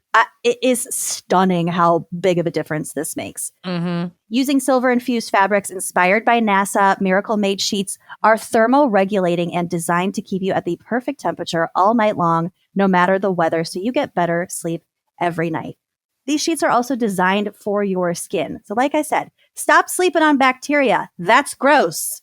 Bacteria can clog your pores, causing breakouts and acne, but you can sleep clean with Miracle. These sheets are also ridiculously comfortable. Mm-hmm. Like, and without the high price tag of other luxury brands. And the more you wash them, they just keep feeling better. They feel as nice, if not nicer, than sheets used by some 5-star hotels. So get on our level. Yeah, seriously. And dress your bed in Miracle Made sheets. Upgrade your sleep this year. Go to trymiraclemade.com/gals to try Miracle Made sheets today. And whether you're buying them for yourself or as a gift for a loved one, if you order today, you can save over 40%. And if you use our promo code GALS at checkout, you'll get a free 3-piece towel set and save an extra 20%. Miracle is so confident in their product. It's backed with a 30-day money-back guarantee. So if you aren't 100% satisfied, you'll get a full refund. So upgrade your sleep with Miracle Made. Go to trymiracle.com/gals and use the code GALS to claim your free 3-piece towel set and save over 40% off. Again, that's trymiracle.com/gals to treat yourself. And thank you, Miracle Made, for sponsoring this episode. Okay, we listen and we don't judge. Mm-hmm. Having said that, have you been visiting your takeout apps more than you've been getting exercise maybe lately? There's no judgment. We're listening and we're not judging. Always. Well, Every Plate can help you feel good about what you're eating and also costs less than probably what you're spending on those apps. Big time. That's like my only New Year's resolution is that I want to cook more at home because I am such an order in girly. Yeah. And like everyone's busy. Cooking at home takes time, but Every Plate makes it so simple and delicious to create these wonderful meals at home and without spending that much money on delivery. Yeah, it's awesome. Every Plate can help you dish up better habits with delicious, easy recipes delivered to your door, including new calorie smart, carb smart, and protein smart options. As someone who is diabetic, I have chronic illness. It is so nice to have these options. I really do love it. With the new Smart Swap recipes, you can swap flour tortillas for lettuce wraps, white rice for lettuce, and potatoes for sweet potatoes to make better for you meals. It really makes a huge difference for my blood sugar. And you can skip the store. I do not like grocery shopping. My husband handles all of that because I can't function properly in a grocery store. But you can skip the store and enjoy wholesome homemade meals that cost less than that huge grocery haul, babe. Set wholesome habits this year when you sign up for America's Best Value Meal Kit. Get started with 50% off your first box and a free month at Planet Fitness with code GALSPF at everyplate.com/podcast.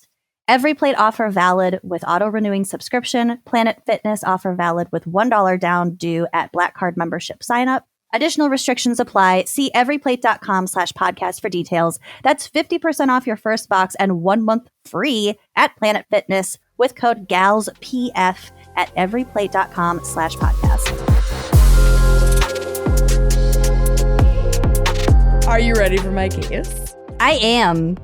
We are going way back in time to talk about Eliza Margaret McNally, who went by Lizzy and would eventually be known by one of her married names, Lizzy Halliday. Of the Hallidayans. I hope not, because what a legacy this would be. She was born in Ireland in 1864 and immigrated to the United States in 1867. So she was still a little baby, a wee little baby. Little is known about her early life, but she immigrated to the United States with her family in the 1860s. They settled in Pennsylvania, although as like an adult, she would end up in the Hudson Valley area of New York. So I swear I understood the assignment. Got it. Is that the connection? Well, she's kind of like infamous to the true crime history of the Hudson Valley region. Perfect. So, yeah. Lizzy's life took a tumultuous turn as she reached adulthood. Her early years were marked by instability, including a series of marriages that ended under suspicious circumstances. Her first husband, Charles Hopkins, quote, dropped dead 2 years after their marriage in 1879. Good for her. She then married Artemis Brewer, who died like months later. So like the Charles Hopkins, Artemis Brewer death, the Charles Hopkins death is in 1881 1881. And then she marries Artemis Brewer and kills him also in 1881. So she was She's busy. expeditious. Yes. Well, I mean, allegedly killed him, quote unquote. Yeah, okay. His death was ruled a suicide according to some sources, but most of the articles I read didn't list any cause of death at all for these poor bastards. And also it was the literal 1800s, and it wasn't until this was like a pretty big story years later, and she was literally in an asylum. So it was like there were a lot of interviews with her, but we don't know how accurate they were. Like the record keeping wasn't quite great. there. It was easier to get away with murder. Let's just be honest. The good old days. Yeah, right. But Lizzy's behavior after these like rapid succession marry, kill, raised suspicion. She was looking sus. Like there were some reports that like she was like celebratory afterward. Like it was like a marry, fuck, kill. Yeah, like with all with Couple of one, them. all Like, with a couple literally. of the same dudes. Yeah. So she should have chilled, but she didn't. But anyway, but there was no hard evidence in her husband's death, so the case was really not pursued. The Times reporting on her trial, which happens later in 1894, begged the question, quote, whether these men died natural deaths or were murdered is not known. So after these two guys she married and who, quote unquote, dropped dead, she then married a man named Hiram Parkinson, who left her less than a year later. So she married another man named George Smith, who was a friend of her second husband, Artemis Brewer. So, Oh my girl, God. I am exhausted. She's and on 4. I made a chart. Oh, thank God. So if you will go to the drive, and we'll obviously post this. Also, Hiram and Artemis always marry those guys. I know.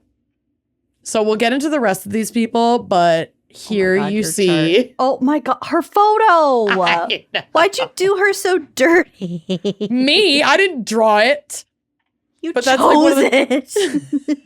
It is really funny. It's like That's really how I wake funny. up. And I woke up Literally. like this. She's in her robe, like I she's know. looking haggard. That was me brushing my teeth this afternoon, let's be girl. honest. So you can see there's Charles Brown, his husband 1, died 1881. Yep. Artemis Brewer, husband 2, died 1881. Then on the right-hand column, we've got Hiram Parkinson. He's husband number 3. He lived. Okay. At this point in the story, she's still married to George Smith, who is friends with Number Artemis 4. Brewer. I'm sorry. Number So 4 she's- was friends number 2. Yep, correct. So Okay. she's still with George Smith, But, quote, in a few months, she tried to kill Smith by giving him a cup of poisoned tea, but he survived, and to avoid scrutiny, she fucked off to Vermont. In Vermont, if you're still on the chart, she married a man named Charles Plaisdell. So we've got 3 husbands that have survived thus far. And I don't think Including Charles. Including now new Charles. And Okay. I don't know if everyone had been legally divorced in between, but she's got 3 surviving husbands and 2 dead. Cool. She vanished into thin air a few weeks after marrying Charles. My girl. She's gone. She reappeared in Philadelphia, knocking on the door of the McQuillan family, who had been her neighbors when she was like a baby back in Ireland. So they were like family friends. The fuck? And she asked them if they could house her for a little while she got back on her feet. I just left this man. I don't want to be with him. I want to start my new life here in Philadelphia. I need my eat, pray, love moment here in Yes. Philly. And they're like, girl, come on in. We got you. You're part of the family. Let's go. Oh, wow. Under the guise of trying to build her new life, she opened up a shop in Philly, like a little storefront, but fucking burned it down just a few months later to collect the insurance money Natch. so that she could leave Philadelphia and go on to the next thing. But this crime was extremely obvious insurance fraud and landed her 2 years in Philadelphia's Eastern Penitentiary. And I went there with Bill a few years ago. It's a museum now. And the self-guided tour where you wear the headphones is voiced by Steve Buscemi. Shut the fuck up. It's really good. I highly recommend it. If you are visiting Philly or in the Philadelphia area, check out the Eastern State Pen tour. I love a self-guided tour. And it's been a very well taken care of property since it became like a historical landmark. And I feel like they are really good about telling the stories of the prisoners that were held there, many of whom for real bullshit things, as is tradition. But it's a sobering experience, but like it's very good. I highly recommend.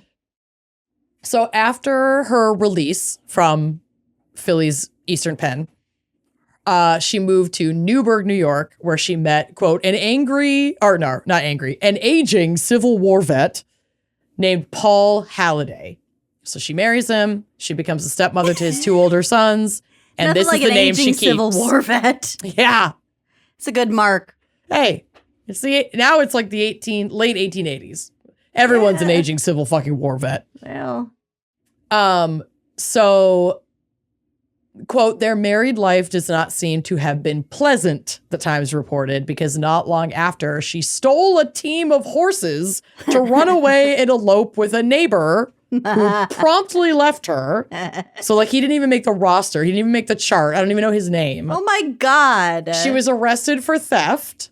And, like, I didn't see this, but I was wondering if with this arrest, there may have also been charges for, like, having multiple marriages, but that isn't clear. And also the record keeping at the time, like, who's to know? But she was certainly arrested for stealing horses. Well, wasn't there like a time when like bigamy wasn't even a crime because you couldn't enforce it because there wasn't like record keeping? Yeah.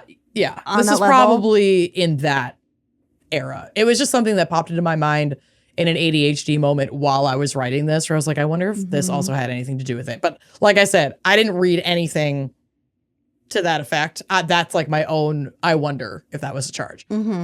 But she pled insanity and she entered an asylum. Like she was deemed unfit for trial and for like regular prison. She's also a woman, but like she certainly was mentally unwell. Yeah. And we won't know what her diagnoses are because it was the fucking 1880s at this point when she was put in this asylum, or late 1880s. This might have been even been 1890, but regardless, we don't know. Something was off. Okay. We don't know her diagnosis. Okay. But in 1893, Paul Halliday, her husband, sprung her from the asylum, an act that she would thank him for a few months later by burning his house, barn, and mill to the ground. Ooh. And some reports were like she his wanted that livelihood. insurance money. Yeah. Ugh. But this the insurance, while like listed as a motivation, doesn't paint the whole picture, because a lot of her crimes seemed motivated by cash, like even just, having several husbands, and then some of them mysteriously die and she gets some of that money, or she burns her shop to the ground. And, it's like, yes, but then this particular situation, this particular fire, and the details of the people affected changed that for me. Like, there's no way this is about the money. A little circumstantial. Yeah. So one of Paul Halliday's sons, because remember, she became a stepmom to his two sons from a previous marriage. And one of the boys died in the fires. I don't know exactly how old he was. I think one was a little older and might have been out of the house. And the other was maybe in his teens, maybe in his early 20s. He died, and the husband was nowhere to be found. And there is an article I read that detailed that John, her stepson who died, was mentally disabled, and Lizzy was thoroughly shitty to him, like openly did not like him and did not treat him well, abused him. Let's just be honest. Yeah. Like, I didn't see that word specifically, but that's what I'm believing it was. She had told authorities after the fire was put out that John died in the fire trying to save her. But when they investigated the house, they found him in his bedroom behind a door that locked from the outside. Stop it. To which she had the key. Oh my God. Yep. Oh, that's so brutal. She was immediately suspected of setting the fire, since she was known to have disliked John. And then everybody's like, where the fuck is Paul? And she's like, oh, he's traveling. So like, thank God he wasn't here. But like, when he gets home, we'll deal with this. And the neighbors are like, what? No, like, I don't believe that for a fucking second. And so they poke around. Gotta love a nosy neighbor. I love a nosy neighbor. While they're poking, they find 2 dead bodies under a haystack on the property. Neither of them are Paul. They were the bodies of, if you reference the chart, we haven't been over them yet, Margaret and Sarah McQuillan, who are the matriarch, like the wife and the daughter of the Irish family that took her in Philadelphia.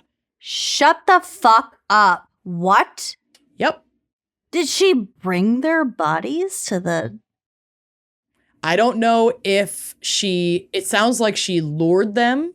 There's no way she would have moved 2 dead bodies from Philadelphia to where the fuck she's at now. It does not sound like they were killed in Philadelphia, but again, accounts are kind of like shady. Yeah, of course. But what I believe we can determine is that, the shop burns down.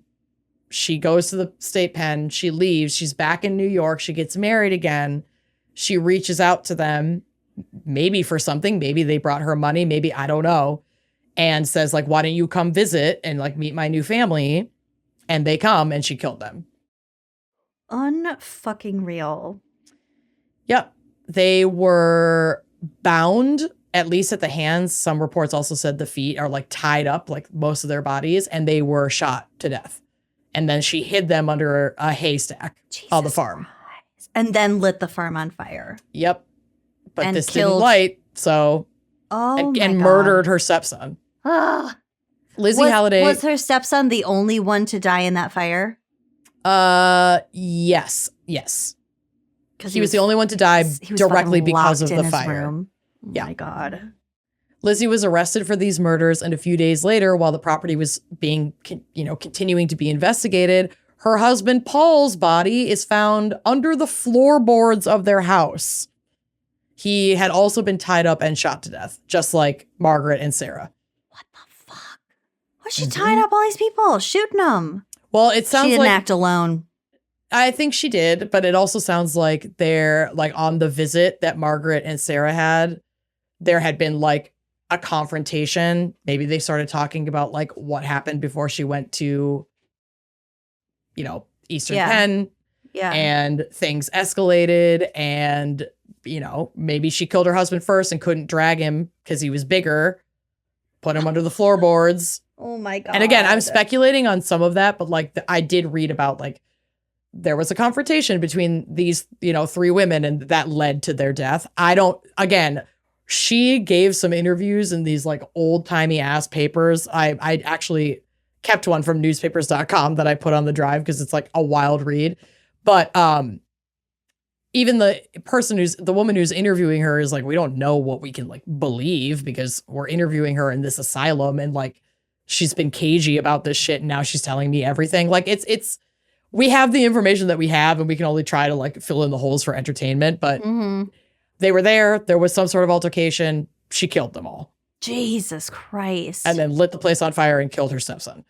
Oh my God. Talk about trying to just like get rid of all the loose ends. Seriously. Like all of them. Yeah, every single one. But in her attempt to try to get rid of any loose ends, she just got caught like immediately. Well, yeah, of course. Of course. Yeah, and thank God. So while in Sullivan County Jail awaiting her trial, she refused to eat. She tried to strangle a sheriff's wife.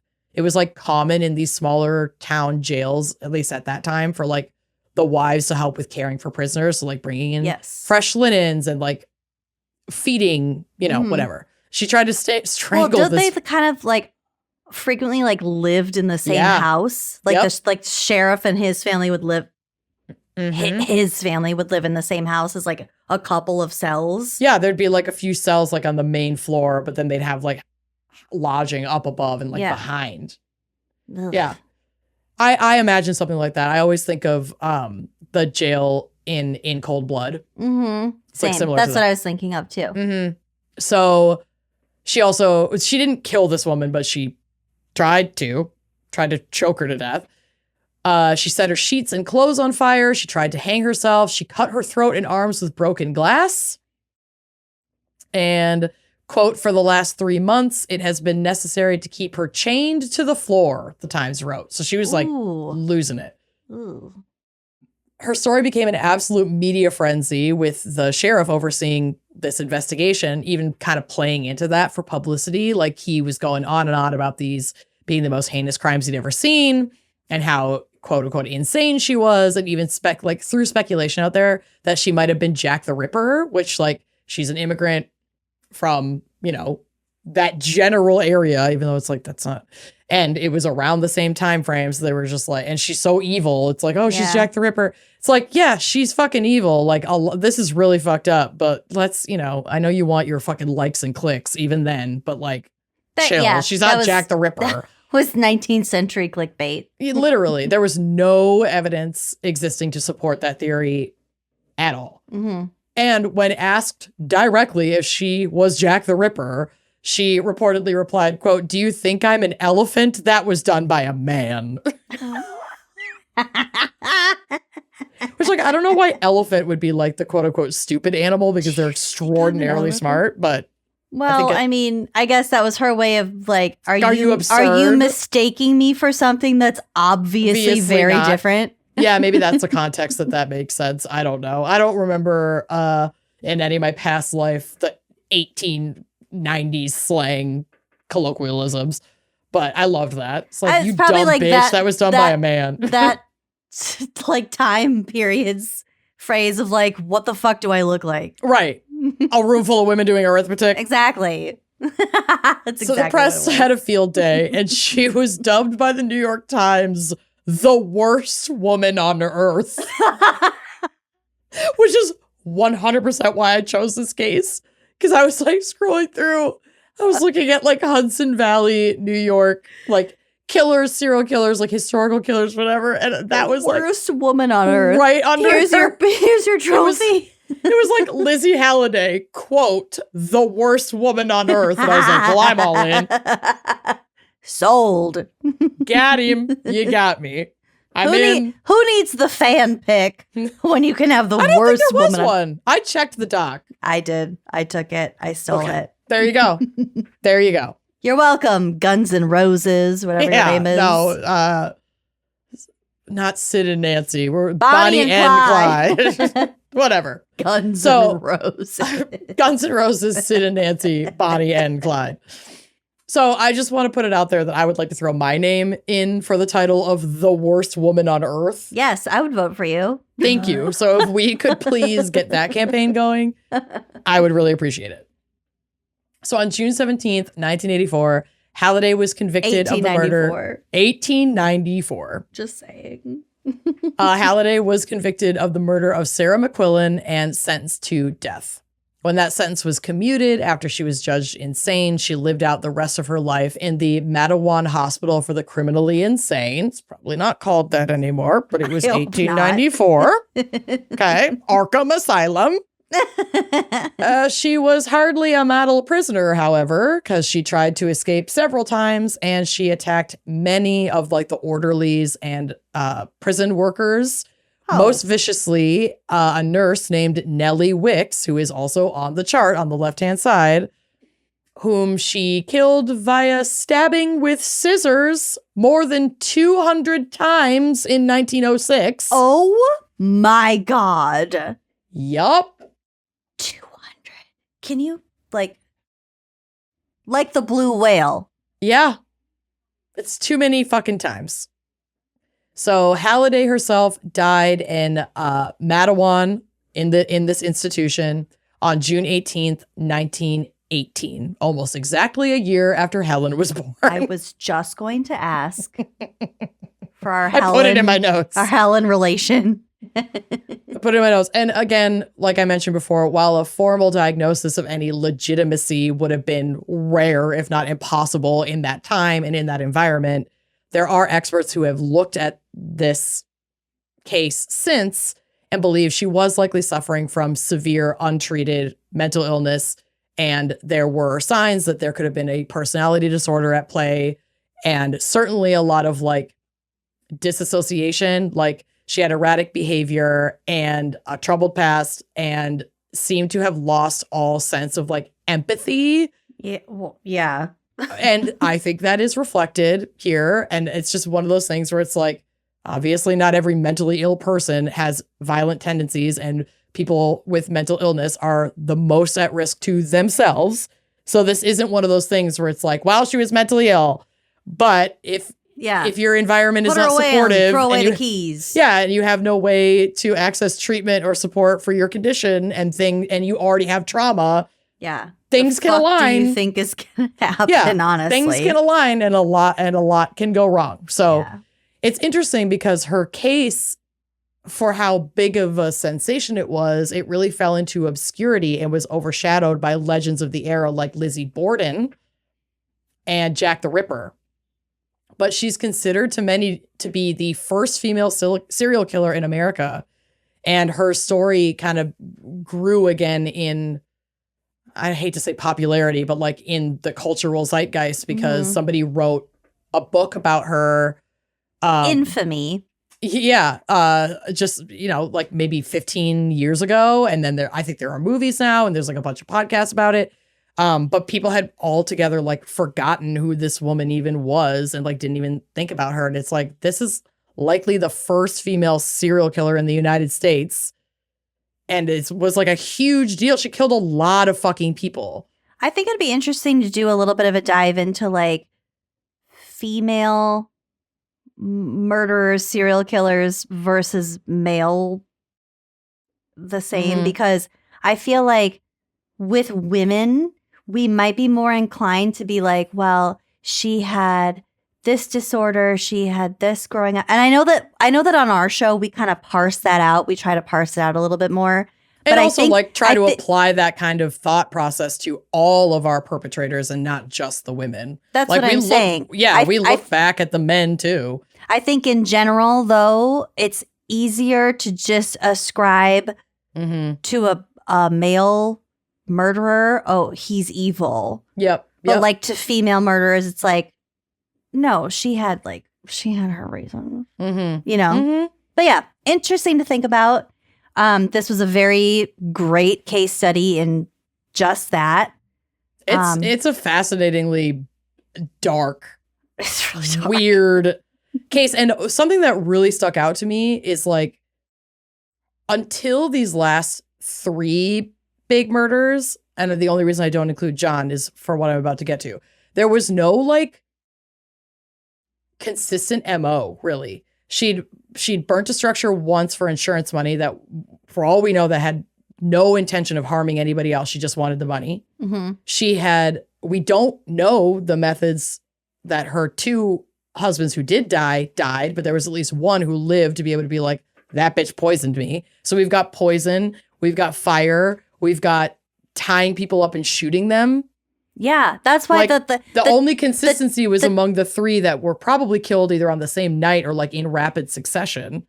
I would venture that the other 2 dudes were also poisoned because statistically that's what women do. It's cleaner, which is why I was really surprised that there wasn't a known partner in the hog tying and shooting of those 3 people, because that just seems like a serious departure and also like physically difficult for her to do by herself. It makes me speculate as like, if I picture that night, say she got like into a fight with Paul and she killed him, and then like her friends showed up, like shot caught him. Shot him.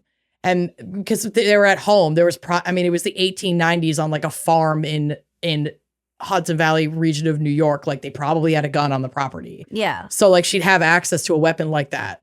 Shoots him. Maybe the friends are there yet. Maybe they're not. But like they discover like, oh my God, she just shot her husband. They're like trying to take off. She chases them out. She shoots them. And then I feel like what all happens next feels like panic. Like, okay, I'm going to tie them up and maybe make this look like some kind of breaking and entering situation. But then, oh shit, my fucking stepson, who I hate, is home and could have heard everything. Yeah. I'm going to lock him up Just in his burn fucking all of room it down. and just light the whole goddamn place on fire and try to take off and just see if I can get rid of evidence and start a new life. But she got caught. That's that makes sense to me logically. Like this was manic. This makes no sense. That makes sense.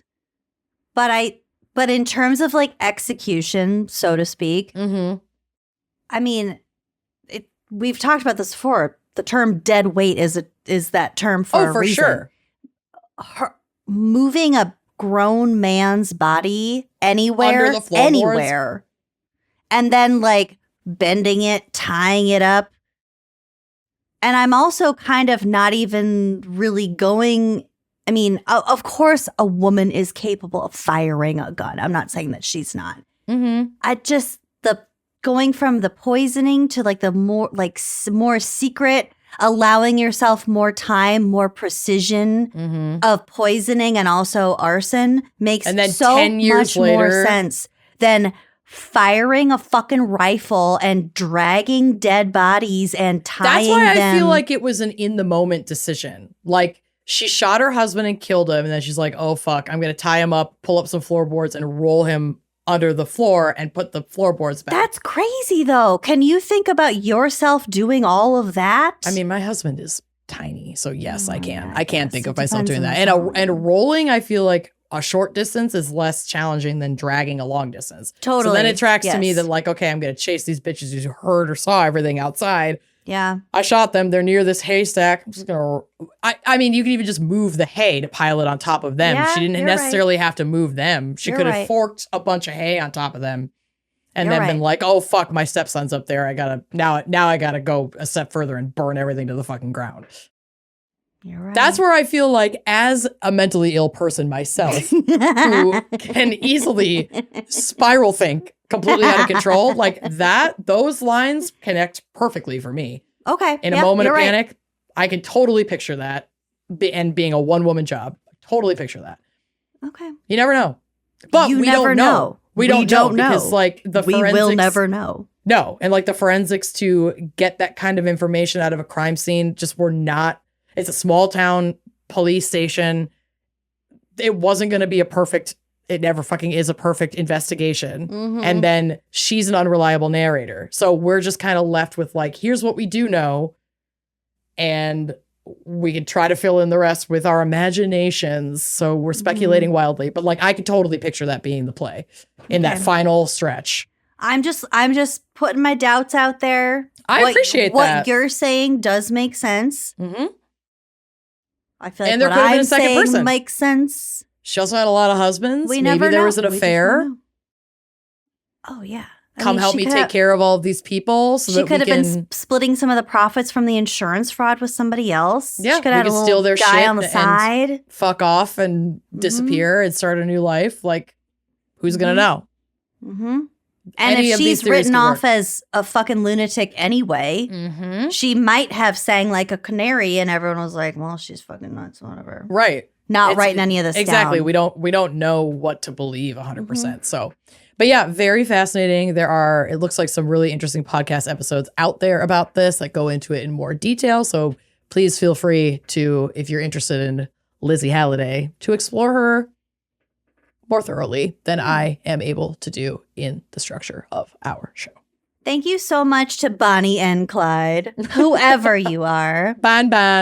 Ban. This was Hudson Valley Hoodlums. And I hope we did it justice. I feel like we better have, because this is a 2-hour episode. God bless. Thank you so much for listening and sticking with us. And we'll see you next week. Bye-bye.